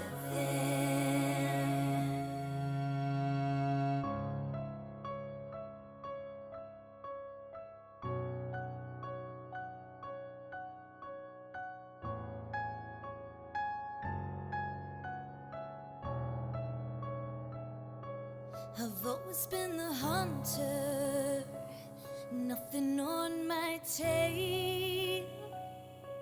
But there was something in you I knew could make that change. To capture a predator, you can't remain the prey. You have to become an equal in every way. So look in the mirror and tell me, who do you see? Is it still you? Or is it me? Become the beast. We don't have to hide. Do I terrify you?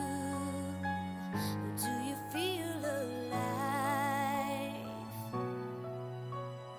Do you feel the hunger? Does it howl inside? Does it terrify you? Or do you feel alive? Splinters of my soul cut through your skin and burrow within, and burrow within. Splinters of my soul cut through your skin and burrow within, and burrow within. So embrace the darkness, and I will help you see that you can be limitless and fearless if you follow me. We are the lions in a world of lies. We are the predators, the hunters, the hunters, the hunters. Become the beast. We don't have to hide. Do I terrify you? Do you feel alive? Do you feel the hunger? Does it howl inside? Does it terrify you? Or do you feel alive?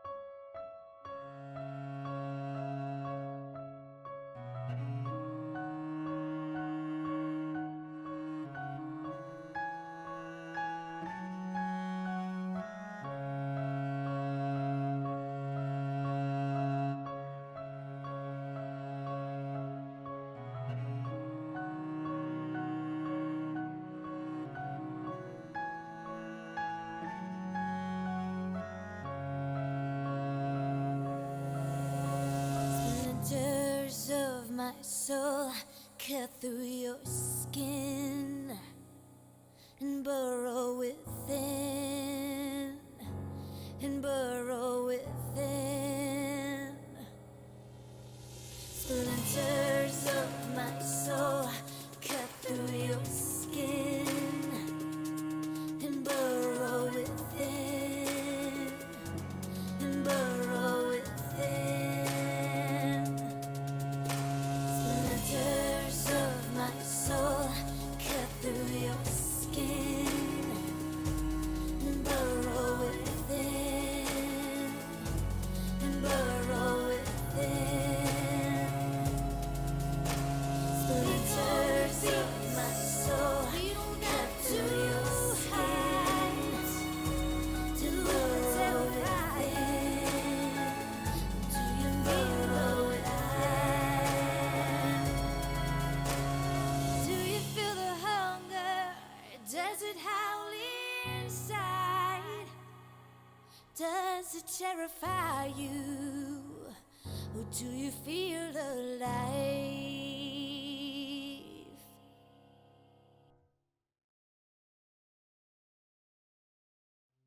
Welcome back. Before the break, well, we had the club scene that was going to be last episode, but looking at the time, there's no way we could have finished it last episode anyway, so it works out great that it was this week. Jackie got to meet with Nero, found out more info on him. Zal, of course, met Nicholas, and Jenny, but Nicholas was the one that fascinated her the most.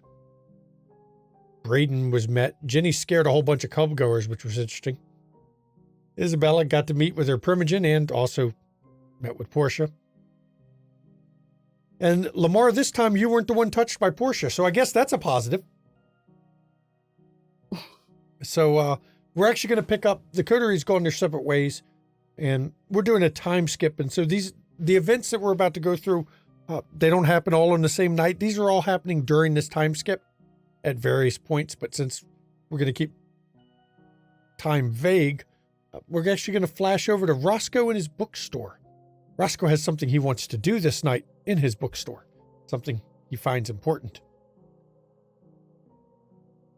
Yeah, I just, haven't seen Samantha for a few days. I wonder if she's kind of covertly checking out the store. Need to keep tabs on her. So let's see where she's been. Okay, so you're going to first make your rouse check as you break out, large stock. And your beast speaks because you get hungrier during this ritual. You've got mages watching you now. Maybe they've come to end the monstrosity, the abomination you became. Take back the gifts. Or maybe they're just fascinated. And it goes quiet again. You get to roll intelligence, blood sorcery first. And your target number is the difficulty of the ritual +2. So your target number, or your difficulty is 4, not target number. Your difficulty is 4 on this. I thought Illuminate was level 2. Yeah, difficulty +2. Sorry. It's okay. difficulty +2. My brain is not functioning at the Okay. moment. Your difficulty on the initial roll is 4. Oops. Wrong one. That's definitely not enough dice for sure. Yeah, hang on a sec.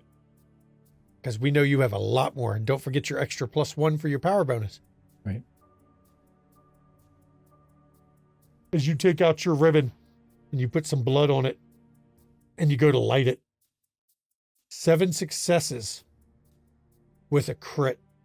I'm going to remember you rolled a crit on your blood sorcery. That's going to be important in a minute.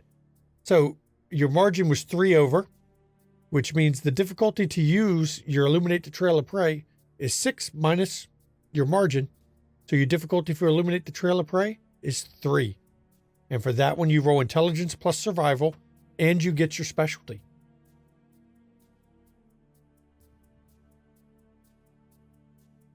We shall see what he gets here. 1. Okay, you use willpower to try to re-roll.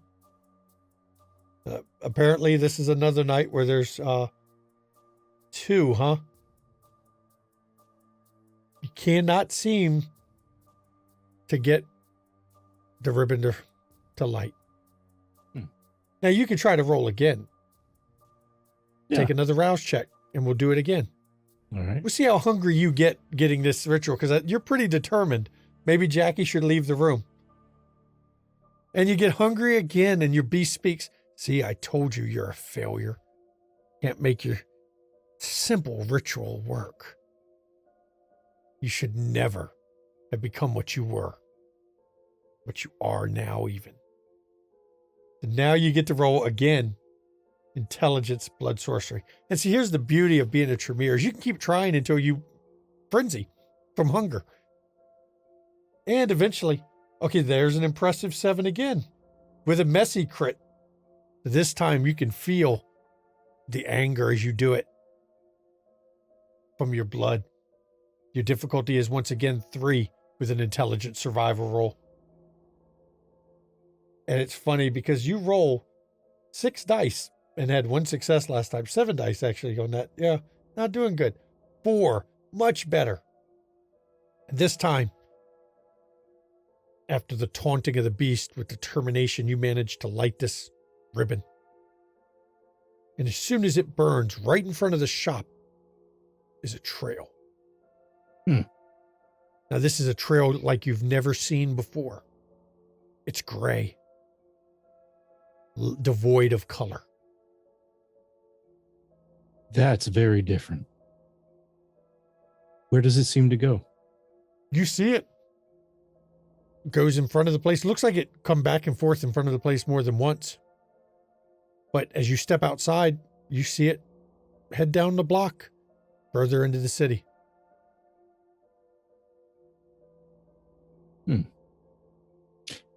I'm going to follow it. Okay. You're going to take your car and follow it? Yeah. Mm-hmm. So you begin driving around the town, following this trail. And it goes on a bit.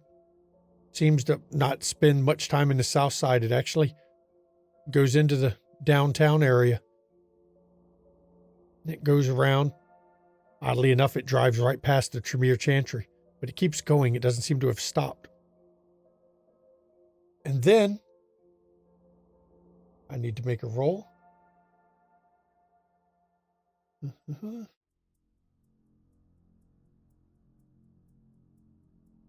Your car starts to sputter. And the engine just shuts off. And as you crawl to a halt, the gray trail in front of you, it doesn't fade, but it suddenly, you could see it stretch into the distance 1 second, but then it stops stretching into the distance and ends at a terminated point right in front of you.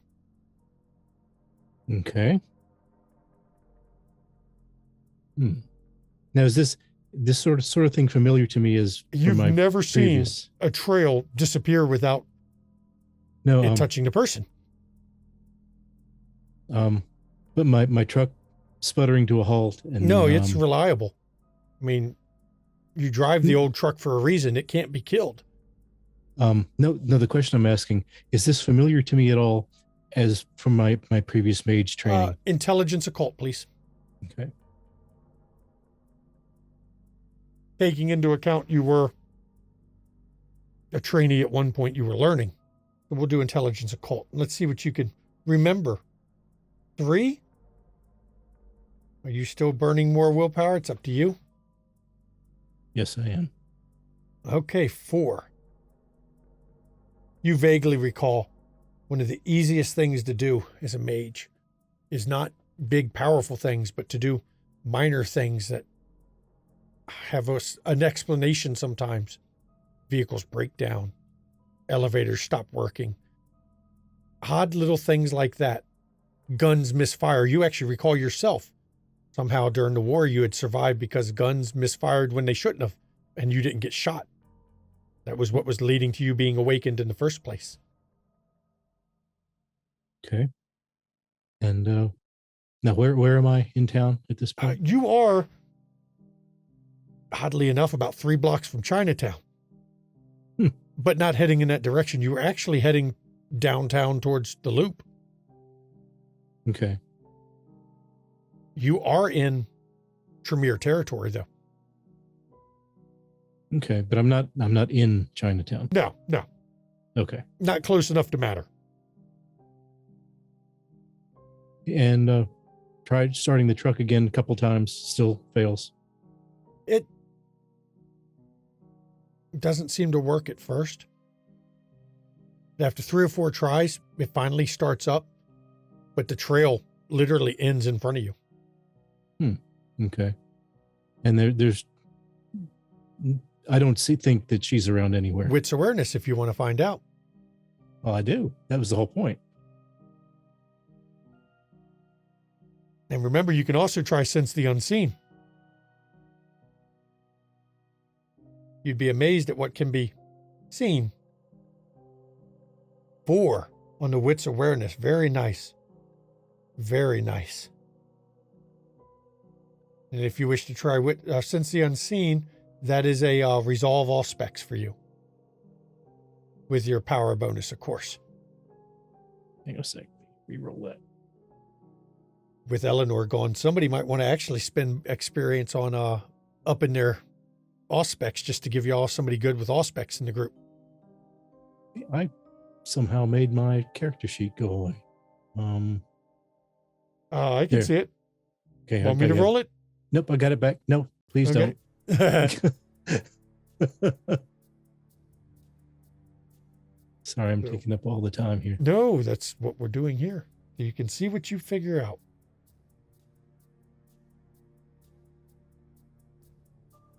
Four on resolve all specs and 4 on wits awareness.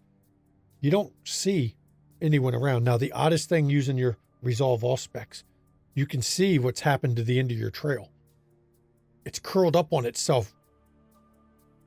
What was stretching in the distance is almost rolled up like a ribbon into one spot.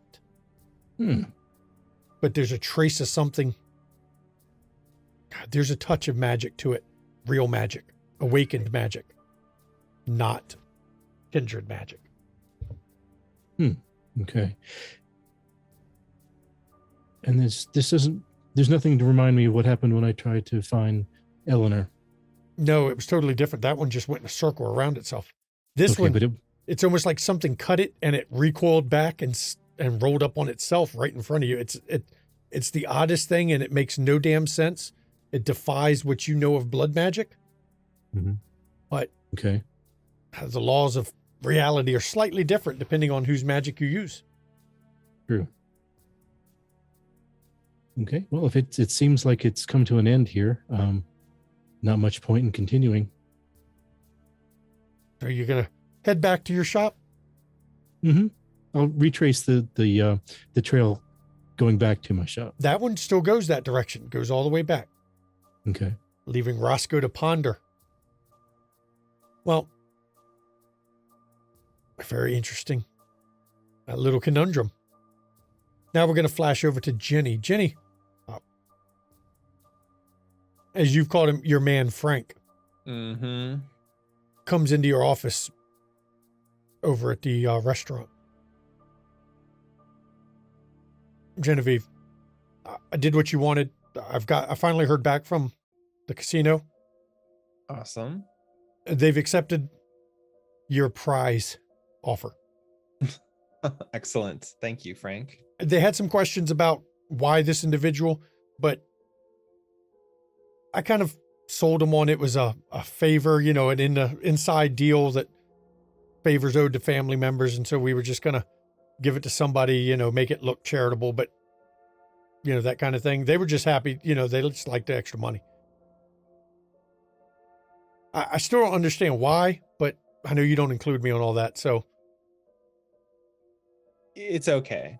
In the long run, this will be worth it. So if it succeeds, I'll let you know. If it fails, then we'll just file this away as a business proposition gone wrong. So you remember a few months ago we had that incident where we were investigating into the charter place, and I said that I noticed that we got flagged back when we did it. Yep. I've been noticing poking towards some of our accounts. Which accounts? Some of the unlisted bank accounts have been gotten an abnormal amount of attempts to get into them. Okay. I have an idea of who I have an idea who that might be. I haven't reset any security or anything. I know you've told me not to, when something like that happens, just don't tip off, just come and inform you.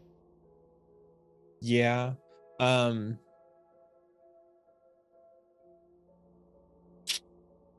think I want to shift some of my funds around. One of the accounts, I want it to be, I want you to take most of the money. I want you to move it back into, make some different accounts. We can start another fucking, whatever we need to do it. But I want the one that's been gone against the most. I want that account to still have, leave $69 in it and take all the rest out. Okay. I guess it'll be another venture capital fund. I got you. Yeah. Those work well for shoveling large amounts of money into and then pulling it out when we need it for investments. Yeah. Well, we're gonna have some investments soon, but I like I said, I think I know who's doing this, and so I want to leave them a little congratulatory gift before I go and punch their face in. So, and I'll make sure, ma'am, that we keep some sort of trace on it to see where it goes. Oh, of course. This is why I leave these things in your hands, Frank, because you are more than capable. I do not have the acumen for these kinds of things. So, acumen, yeah. Well, 6 of one, half dozen of the other. It doesn't matter. I mean, we both make our money. That's what's important, right? Exactly. And we're gonna make a ton of money. It's unfortunately taking a little bit longer in Chicago, but this is a lot faster than it was in Vegas. So, it's how it be. a lot less grift. I can tell you, it's funny how we can get things set up without having to bribe the sanitation workers, bribe the damn water company, bribe the I mean, a lot less kickbacks. Or sorry, donations in this city. Well, I have a connection for some building and stuff, so I think we have a good inroad to save some money in some regards while getting some top-notch work done. So, Perfect. I wanted to make sure you were aware of what's happening. Yes, ma'am. Oh no, perfect. That's 100%. The individual that we were looking into when we were looking into the Flyboy. So her name is Felicity Miller. She has at least a mortgage and multiple loans. I need you to run down where those are being held, at least the mortgage. I want to take some of the money we've been using for these other things that isn't necessarily being used. The stuff that's being moved around right now, this is the perfect time to do it. I want to buy her mortgage and multiple other mortgages at this location where they're being held so that we can, I'll pull a credit report on her and then take that credit report and figure out who's got where her mortgage is. And then I'll work the company and we'll do a routine, buying of mortgages. We do it all the time. We've done this before. Yeah. It's, this is part of the casino thing in Milwaukee. So it's gonna, so you're getting a little bit more behind the scenes here, Frank. It's all gonna kind of come together as one big, whole piece of the pie or whatever. So I'll set up, in addition to a venture capital, I'll do an investment brokerage, a small one, where we're investing in real estate. Mm-hmm. Got it. I figured this will also be beneficial here in the area. I can, if we need to, I can always try and buy up some loans and things around here to help out the local people for the project to come. So that'll work. That'll work. Then I'm gonna let you go. It's gonna take me a little while to get all these set up, but no. Since I was coming in here, I didn't have to make a special trip just to tell you about somebody's been poking at the finances. You know what? I appreciate it. Thank you. I'm actually going to. I have a phone call I need to make once you leave. But yeah, thank you for the heads up. So and no problem. Your diligent work as always, Frank. So no problem. That's why I'm in the background. Exactly. I will speak with you as soon as I get everything set up. So I'll let you know that it's all set up when it's ready. And he just nods to you and leaves the office. Now, who are you planning to call? Didn't Gabriella's business card have a phone number on it? Yes, it did. Okay, yeah, I'm calling Gabriella then. Just to leave a voicemail, I assume. So now, when you call the number, you expected it to go to a business because it lists as a business, but it actually goes to a voicemail. This is Gabriella. I can't come to the phone now. Probably streaming or doing security work. Pick one. Just leave me a message and I'll probably get back to you. Good evening, Gabriella. This is Genevieve Schutz. We met at an event recently. I'd like to get together and talk about a very punchable face. If you have some time sometime, just hit me back. Thanks. And then she hangs up. You leave the message so that she can get back to you as soon as she can. Now, with Jenny now having not only some stuff set up, but now she's got a little bit more info that somebody that she suspects, she knows who it is making good on what he said he would do in Elysia one night. Though I don't think it's going to end the way he hopes. We're going to flash over to Nicholas. Nicholas, you now own Sylvester's. Bought it off Jackie. What is your plan? So Nicholas wants, with how far away now would we say roughly we are from the Maelstrom? Oh, it's a good bit away. I mean, as a crow flies, not as much, but no, but I'm saying like time-wise. Time-wise, I'd put it about a week out, a little more than a week. Okay. Just because I know that with Sylvester's being a fetter, I just want to see if there's any increased activity. So you go over to Sylvester's, and outside the building, I'm going to assume you're using your ability to see. Yep. And nothing really active outside the building. Now, when you go inside, you go into the basement area where the hidden speakeasy is. You do find a Sylvester sitting there. Doesn't look quite the same as he did last you saw him. Something is off with his body. It's a little more ragged in places. He looks tired. Been busy. He looks at you. What are you doing here? Oh, I own the place now. Oh. Well, I ain't got the effort or the inclination to play with you tonight.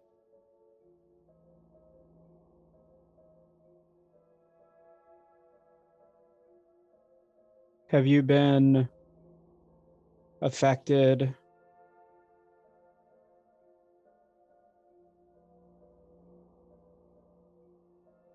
By what? The increase in activity.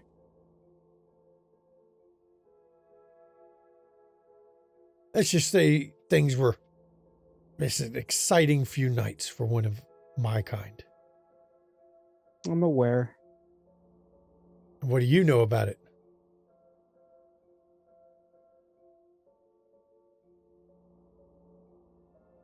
I know that because of what I am, that I'm aware actions have consequences. I'm aware of what happened.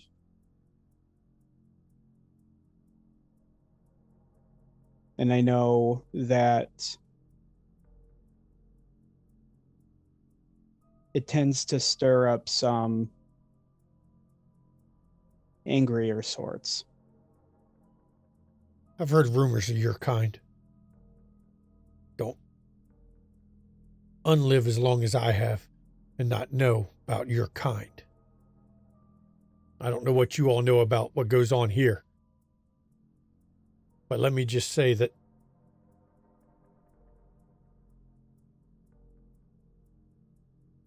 I don't know what happened, what caused it. As I said, I don't have the energy to deal with you. Oh, don't take this visit as anything other than making sure that my investment is still viable. That's all you care about is investment? So why'd you buy this damn place then? I want to talk to you.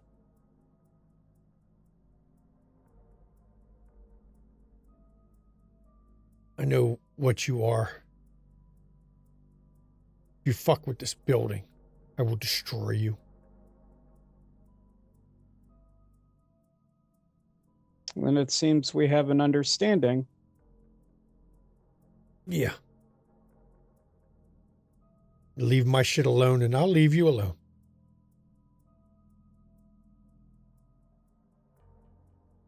Fuck with my building. Well, let's just say I'll be inclined to do, well, bad things. My other half will be more inclined to do even worse things.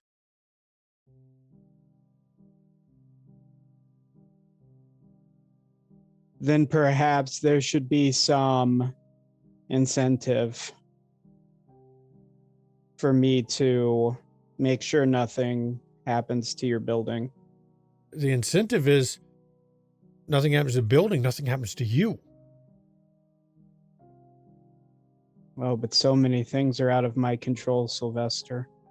Now, see, now you're talking like shit that went on when I was alive. I can't pay no protection money, you can rest assured of that. But that goes both ways. There are plenty of payments, but we can come to some sort of understanding. I see you are tired from your trials. We can speak later. Oh, we're going to have to. Be careful. I seem to understand that there are people taking an interest in this building that I actually can't control. So it might be interesting, or it might be useful for you to pay attention to who is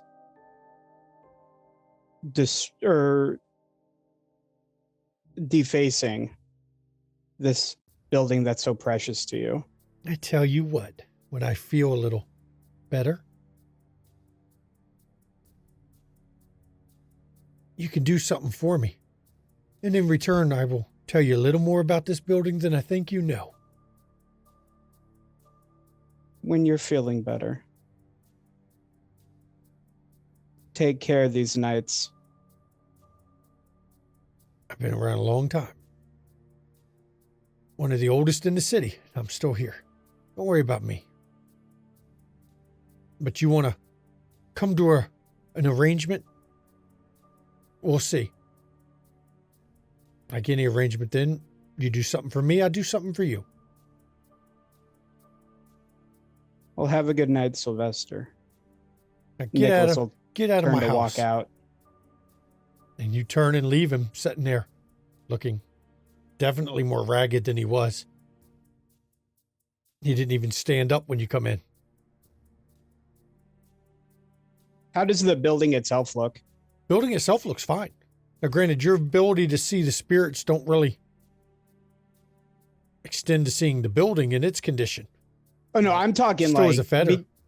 Well, no, I'm saying like just looking at the building, like knowing that with the specters skin writing, like they can interact. Like if they were drawn to it because it's a fetter, then they may have tried to like destroy it. So I'm just trying to see if there's any sort of structural damage. No or real anything. damage done to it. It doesn't look like anything on your side is changed with it. Okay. Seems to be normal, other than Sylvester did not look himself. So Nicholas will make a mental note and that he wants to talk to Matthew about seeing if they can look into who Sylvester is specifically. Mm-hmm. And then like getting more information about him, possible other fetters, just any more information on him specifically, maybe like how he died, just try to get more information walking into the next talk they have. Okay. And now that Nicholas has some more questions, but he's also possibly going to have to do a favor for Sylvester to get some good info out of him. We're actually flashing over to Isabella and Emilio as Isabella's little pub closes for the night. As frequently when the club closes, Emilio and Isabella have, a discussion at the end. And he actually comes over. You believe that shit tried to get in tonight? Again? Yeah, that Brett guy. Yeah, he was back.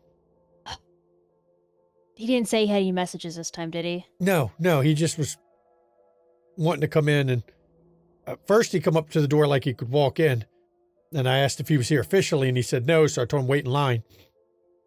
Then I had him wait in line. That.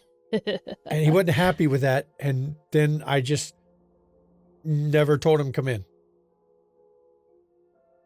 I appreciate it. I gave him one of our little beeper things we have, that flash, and then unplugged the sending unit for that one so that nobody, even if I wasn't looking, could call him in. I'm sure it was a busy night. It makes sense why he wasn't able to get in. Yeah, funny how that works, isn't it? Pretty sure he's not happy about all that. Anyone else try and get in lately? No, I did last night, other night, something like that. That guy you told me to watch out for, the one with the graying at the temples. Mm-hmm. He didn't try to get in. He was just seemed to be nearby off and on the whole night, almost watching the place. Don't have a damn clue why. I have a few ideas. Something's off about him. Something don't feel right. No. I don't know if I said this last time, but you also probably shouldn't let him in either. I mean, I wasn't going to let him in anyway, but now that you've Fair. officially made it, it's okay. I get a feel for, he's either running a scam or he's running from something. I don't know what, but I've got a nose for this kind of stuff. This is what I've done for a long time. One of the two. Absolute best case scenario, he's trying to steal our ideas. But that's best case. There's more than meets the eye with it.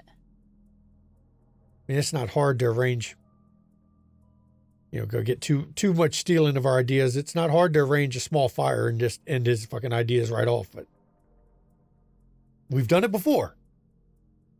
I think we need to know more first about just how deep his plans go. Yeah, it just, something's off about him. I don't know. I'm keeping an eye and we'll watch for him. And I've made sure the other guys know that if I'm not here, make a note in the book anytime he's around. Just log it down somewhere, just so we can keep an eye on it. But I don't know. I don't think he likes you. He definitely does not. I reviewed the security footage of that night on the opening night where he was here. Yep. And, it was just weird when he was on camera. Also, Blurry, him. And then a lot of noise, a lot of pixelization every time the camera panned his direction. can't say I'm surprised. Yeah, neither am I. And I don't know a lot about that type, but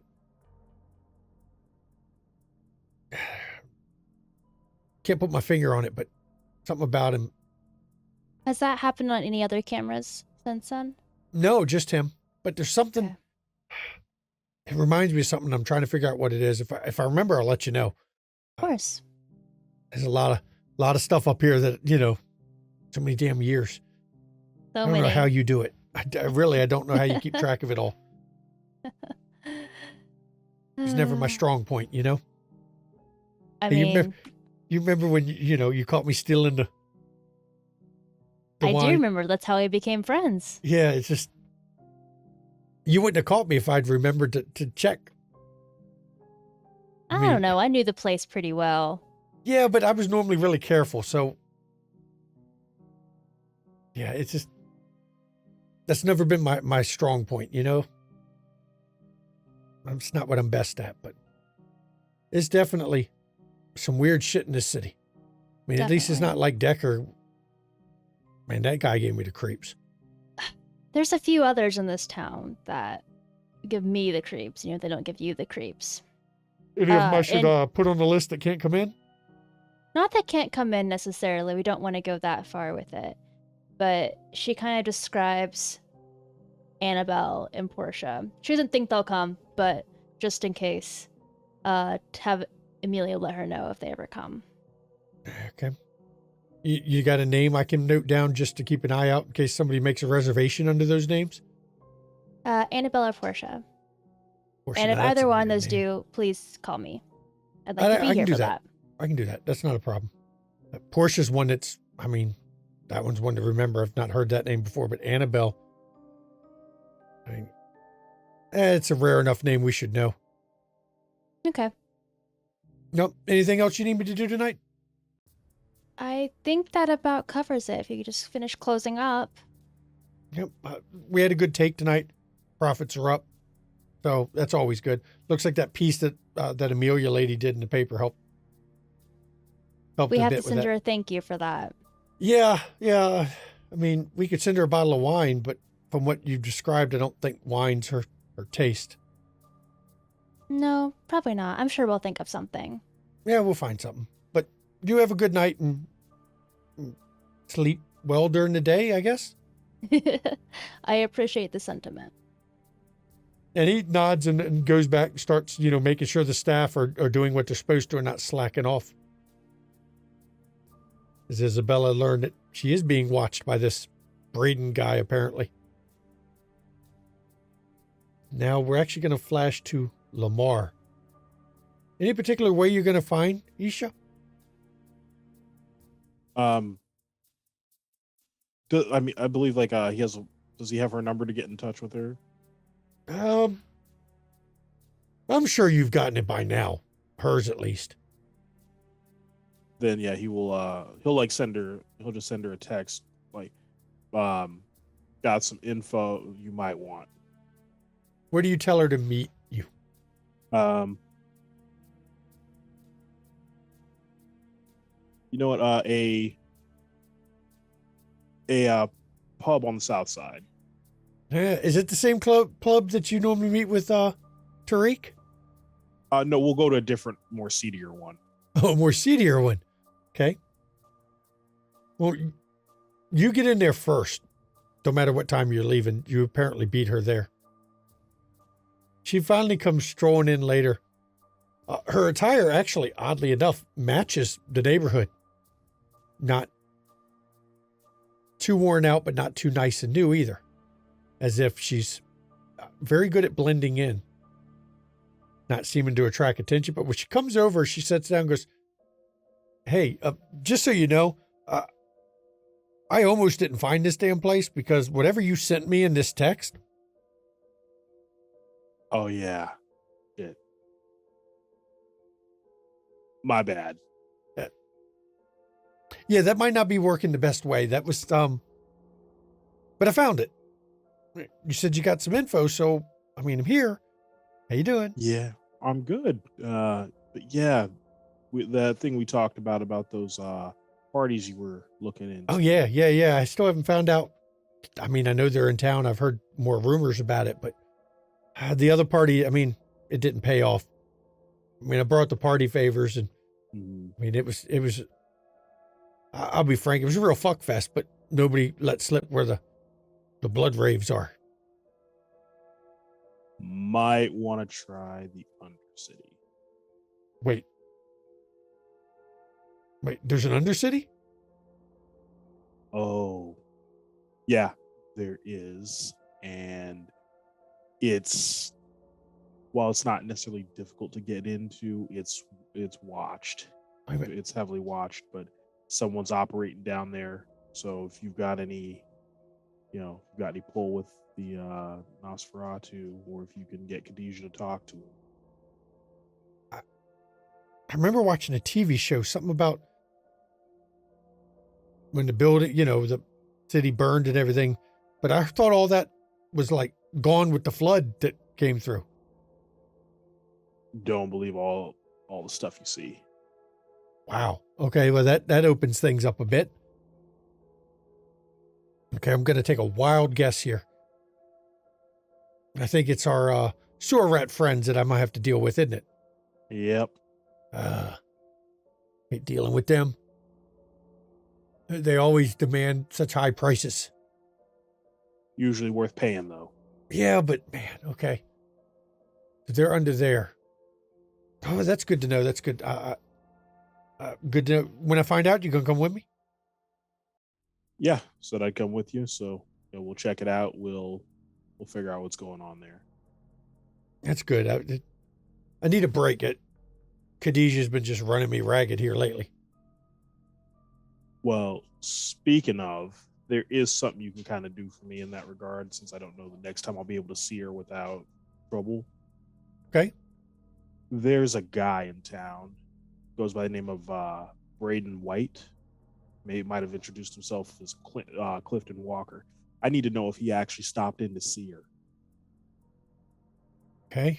The name doesn't, I don't remember the name, but that don't mean anything. I don't meet everybody she meets, but. Yeah, I need to know.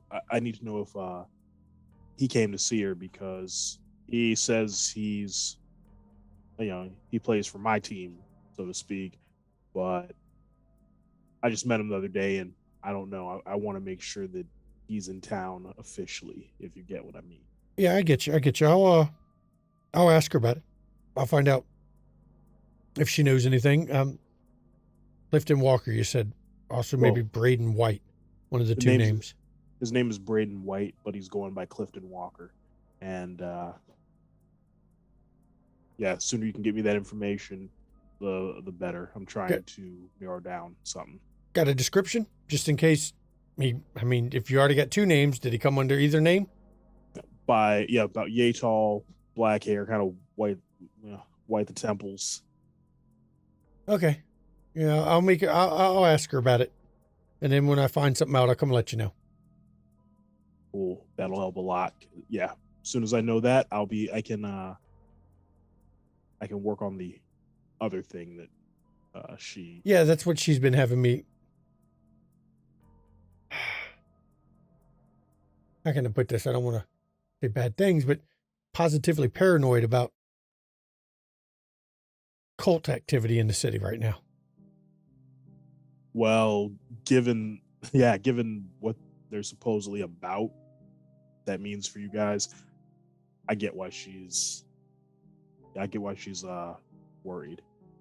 So I don't understand the big deal, but yeah, I guess I don't have the experience you two do. You ever dealt with I knew a guy who was real into religion once, and if it affected absolutely everything he thought about until he started seeing everyone around him was the bad guy because they didn't believe in his invisible best friend, so to speak. I can't say I've had that problem, thankfully. Sounds kind of unfun, actually. I mean, it's terrible, but can't take them anywhere. The thing is, someone gets that devoted to an ideal or something like that, and they're willing to break all kinds of rules and shit on everything just to make sure other people don't have any more fun.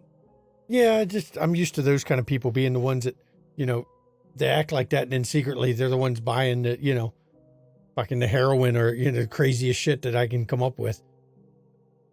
Oh yeah, they're all hypocrites. 100%. Yeah. I do like this place though. You got somebody dealing in the back, right? Yeah, one of mine. Okay, just making sure because I already noticed that. Hey, if you need, let's just say if you need another supply line, talk to me. You know what? We might be able to do a little something there. I can give you a family discount. And she gets a grin that smart ass enough that you're not quite sure what discount she's meaning, but it may not mean the same traditional word meaning of discount. You know what? I appreciate the offer, and I will talk to you about it again soon. Oh, good. Hopefully soon. Now that you've given me some good stuff about the Undercity, I'm going to have to try to figure out, I've met some people that I think might be able to give me some info on that.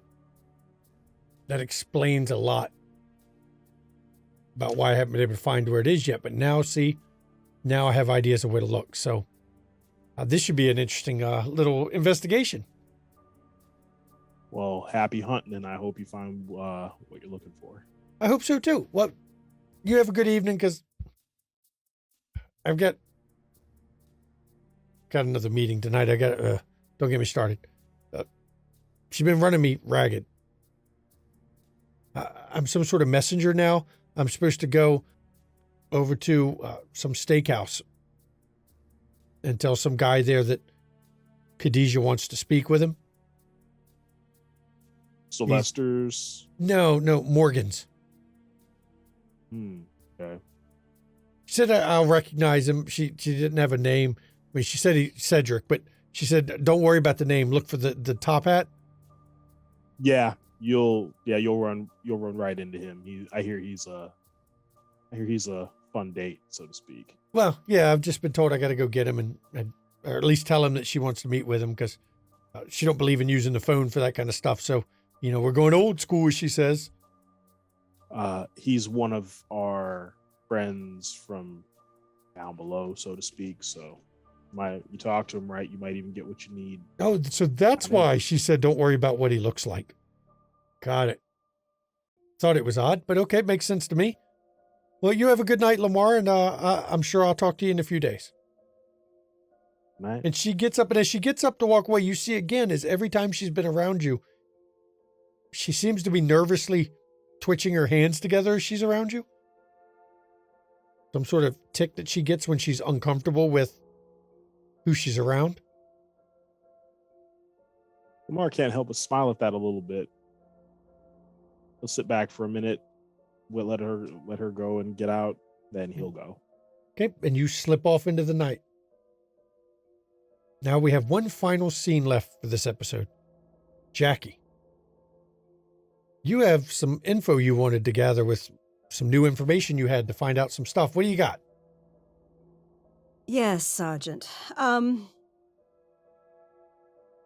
Looking into someone caught my attention. I don't think you're going to find that there's been any trouble yet, but I worry that there might be some coming. Goes by two names. Okay. That was the first thing for me. Either Braden White or Clifton Walker. Hang on, let me pull this up. Two names, so it's an alias. Let me, I'll first put in Braden White. And you hear him typing. Nothing comes back on that. Don't see a license. Don't see anything. Okay. I'll come back on that one now. Clifton Walker. Yeah, I show him Chicago. Got a driver's license, got a vehicle registered to his name. No priors or anything, but he's definitely in the Chicago motor vehicle database. So, what sort of vehicle does he drive? Looking through here, he's actually got a Chevy Tahoe listed. Color? Black. Excellent. Plates? And he recites you back a license plate number. Excellent. Let me go ahead and get that driver's license number while you got it pulled up. And he gives you a driver's license number. He says, "No, just don't tell anyone I gave this to you." Of course not, Sergeant. Of course not. How's the wife? Oh, yeah. How's the wife? Uh-oh. She's doing great, but now she's like obsessed with bass players. Really? Yes, we've gone ballet, we've gone to art museums.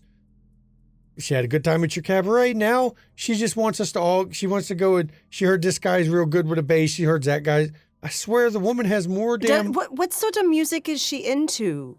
Is it more like jazz with the bass? No, it's like, old school blues, like... Oh. I keep telling her we're not down in New Orleans. No, we are not. Because if you want the good... I've spent some time there. Yeah, amazing that's where the blues. good stuff is, right? Amazing blues, yes. Amazing jazz, too. But, you know what? I will pull up some places that I recommend. Okay. Yeah. I will get that. I will have Etienne bring that to you. That'll work. I mean, anything that, happy wife, happy life, that kind of thing. Happy spouse, happy house. I know, and she is so demanding, but you love her. Yeah, I know. I guess it could be worse. She could decide that she likes architecture, and then, I could come home and the whole house is redecorated with no furniture on my salary,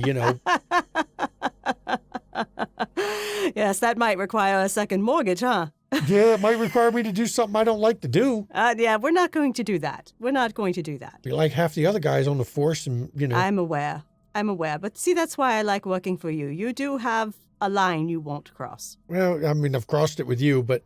I'm not so bad, though. No, you're not. I'm not asking you to do horrible things. No, you're not. You're not. Yeah. Because ultimately what I want is for our streets to be safer. Yeah, I understand that. And, we've done what we could to help you out with that. I appreciate Wicker Park's been cleaned up a bit. Yes, it has. Your officers have done very well. I Yeah, appreciate their service. As a matter of fact, I'll make another donation to the FOP Lodge. It's, yeah. Look, I'm just glad I'm stationed there, not on the south side.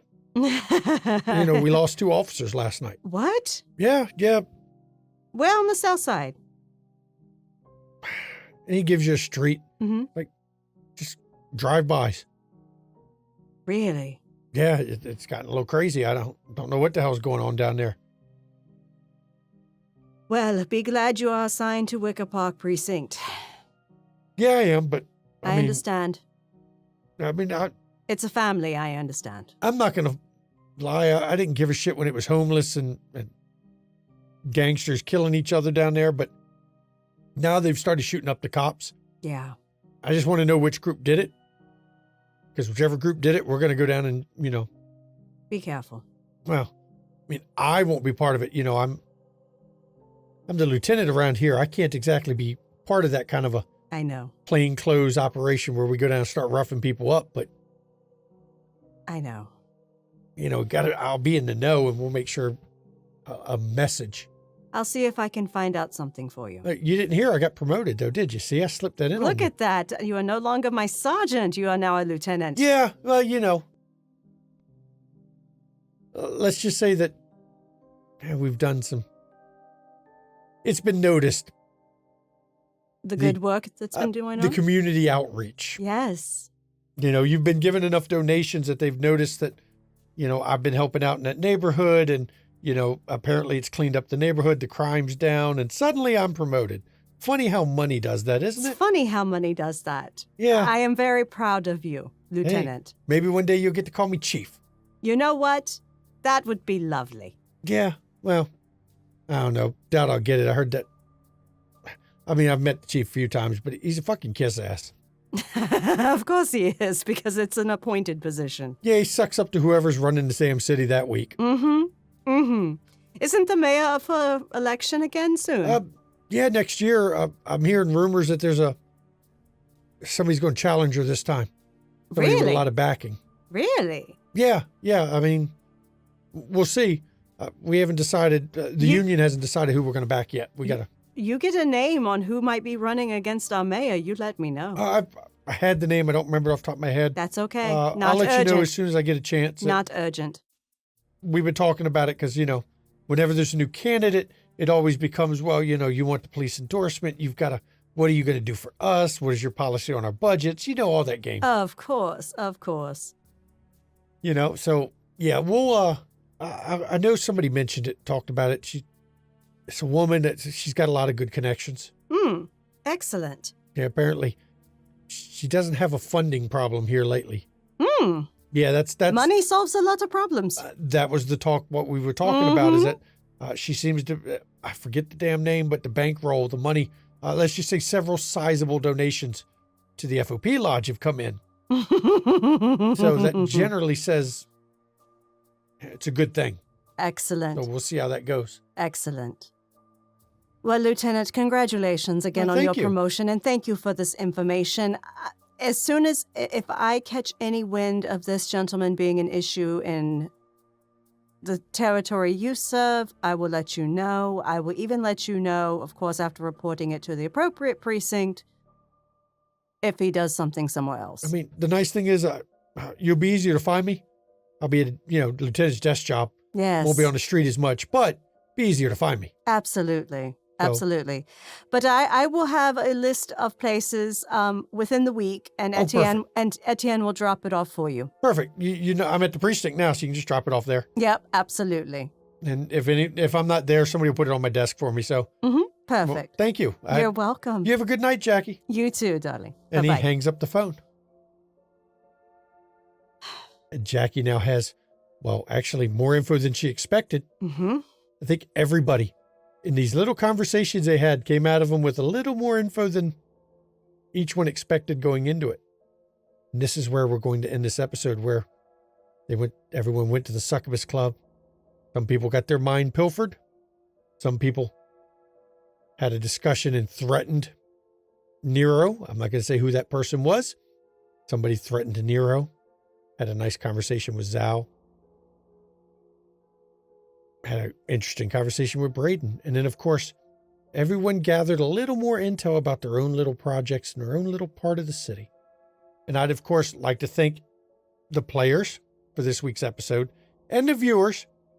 We are getting close to the end, everybody. The season is getting close to end. But we're going to go first for the viewer vote. Please, the viewer vote. This week, the viewer vote goes to Jackie, Isabella, and Lamar. Those three had the highest. So those three get a bonus XP. Congratulations. So viewer vote. Please pop over in Discord. Vote for who gets viewer vote this week. It could be for any reason. You could like what they did the story. You could like one part they did. You can like the way they handled something. You can like snarky comments. You can like their facial expressions when they weren't in the scene, whatever. Please give a viewer vote right now on our Discord right over here. Plus, we cast the shows from Discord. We got some great people. It's a nice place to hang out, just so you know. Of course, I'm going through my brain, just suddenly went poof, and I lost everything. Back episodes. You want to catch our back episodes? Pop over to YouTube right here. We've got all of our stuff here for the McStabber Studios, Windy City, and Vampire and Mage, which, speaking of which, there's a casting call open right now. Mention casting call for Mage.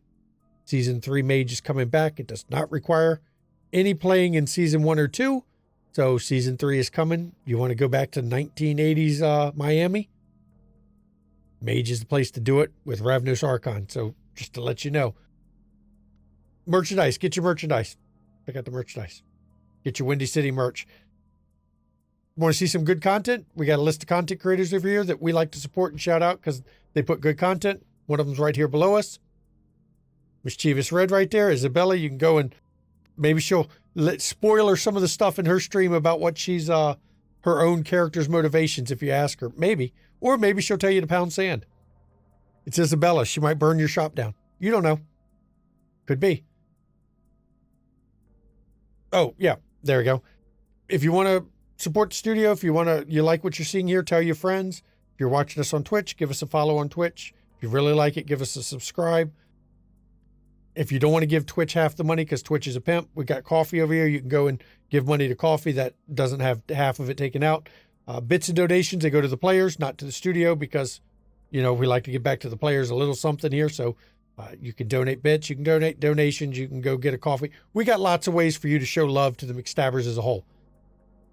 And now I can turn it finally over to my lovely wife, who didn't catch that it was Lieutenant now. I did catch it, but I didn't say anything at first. I was waiting for the right moment. Thank you.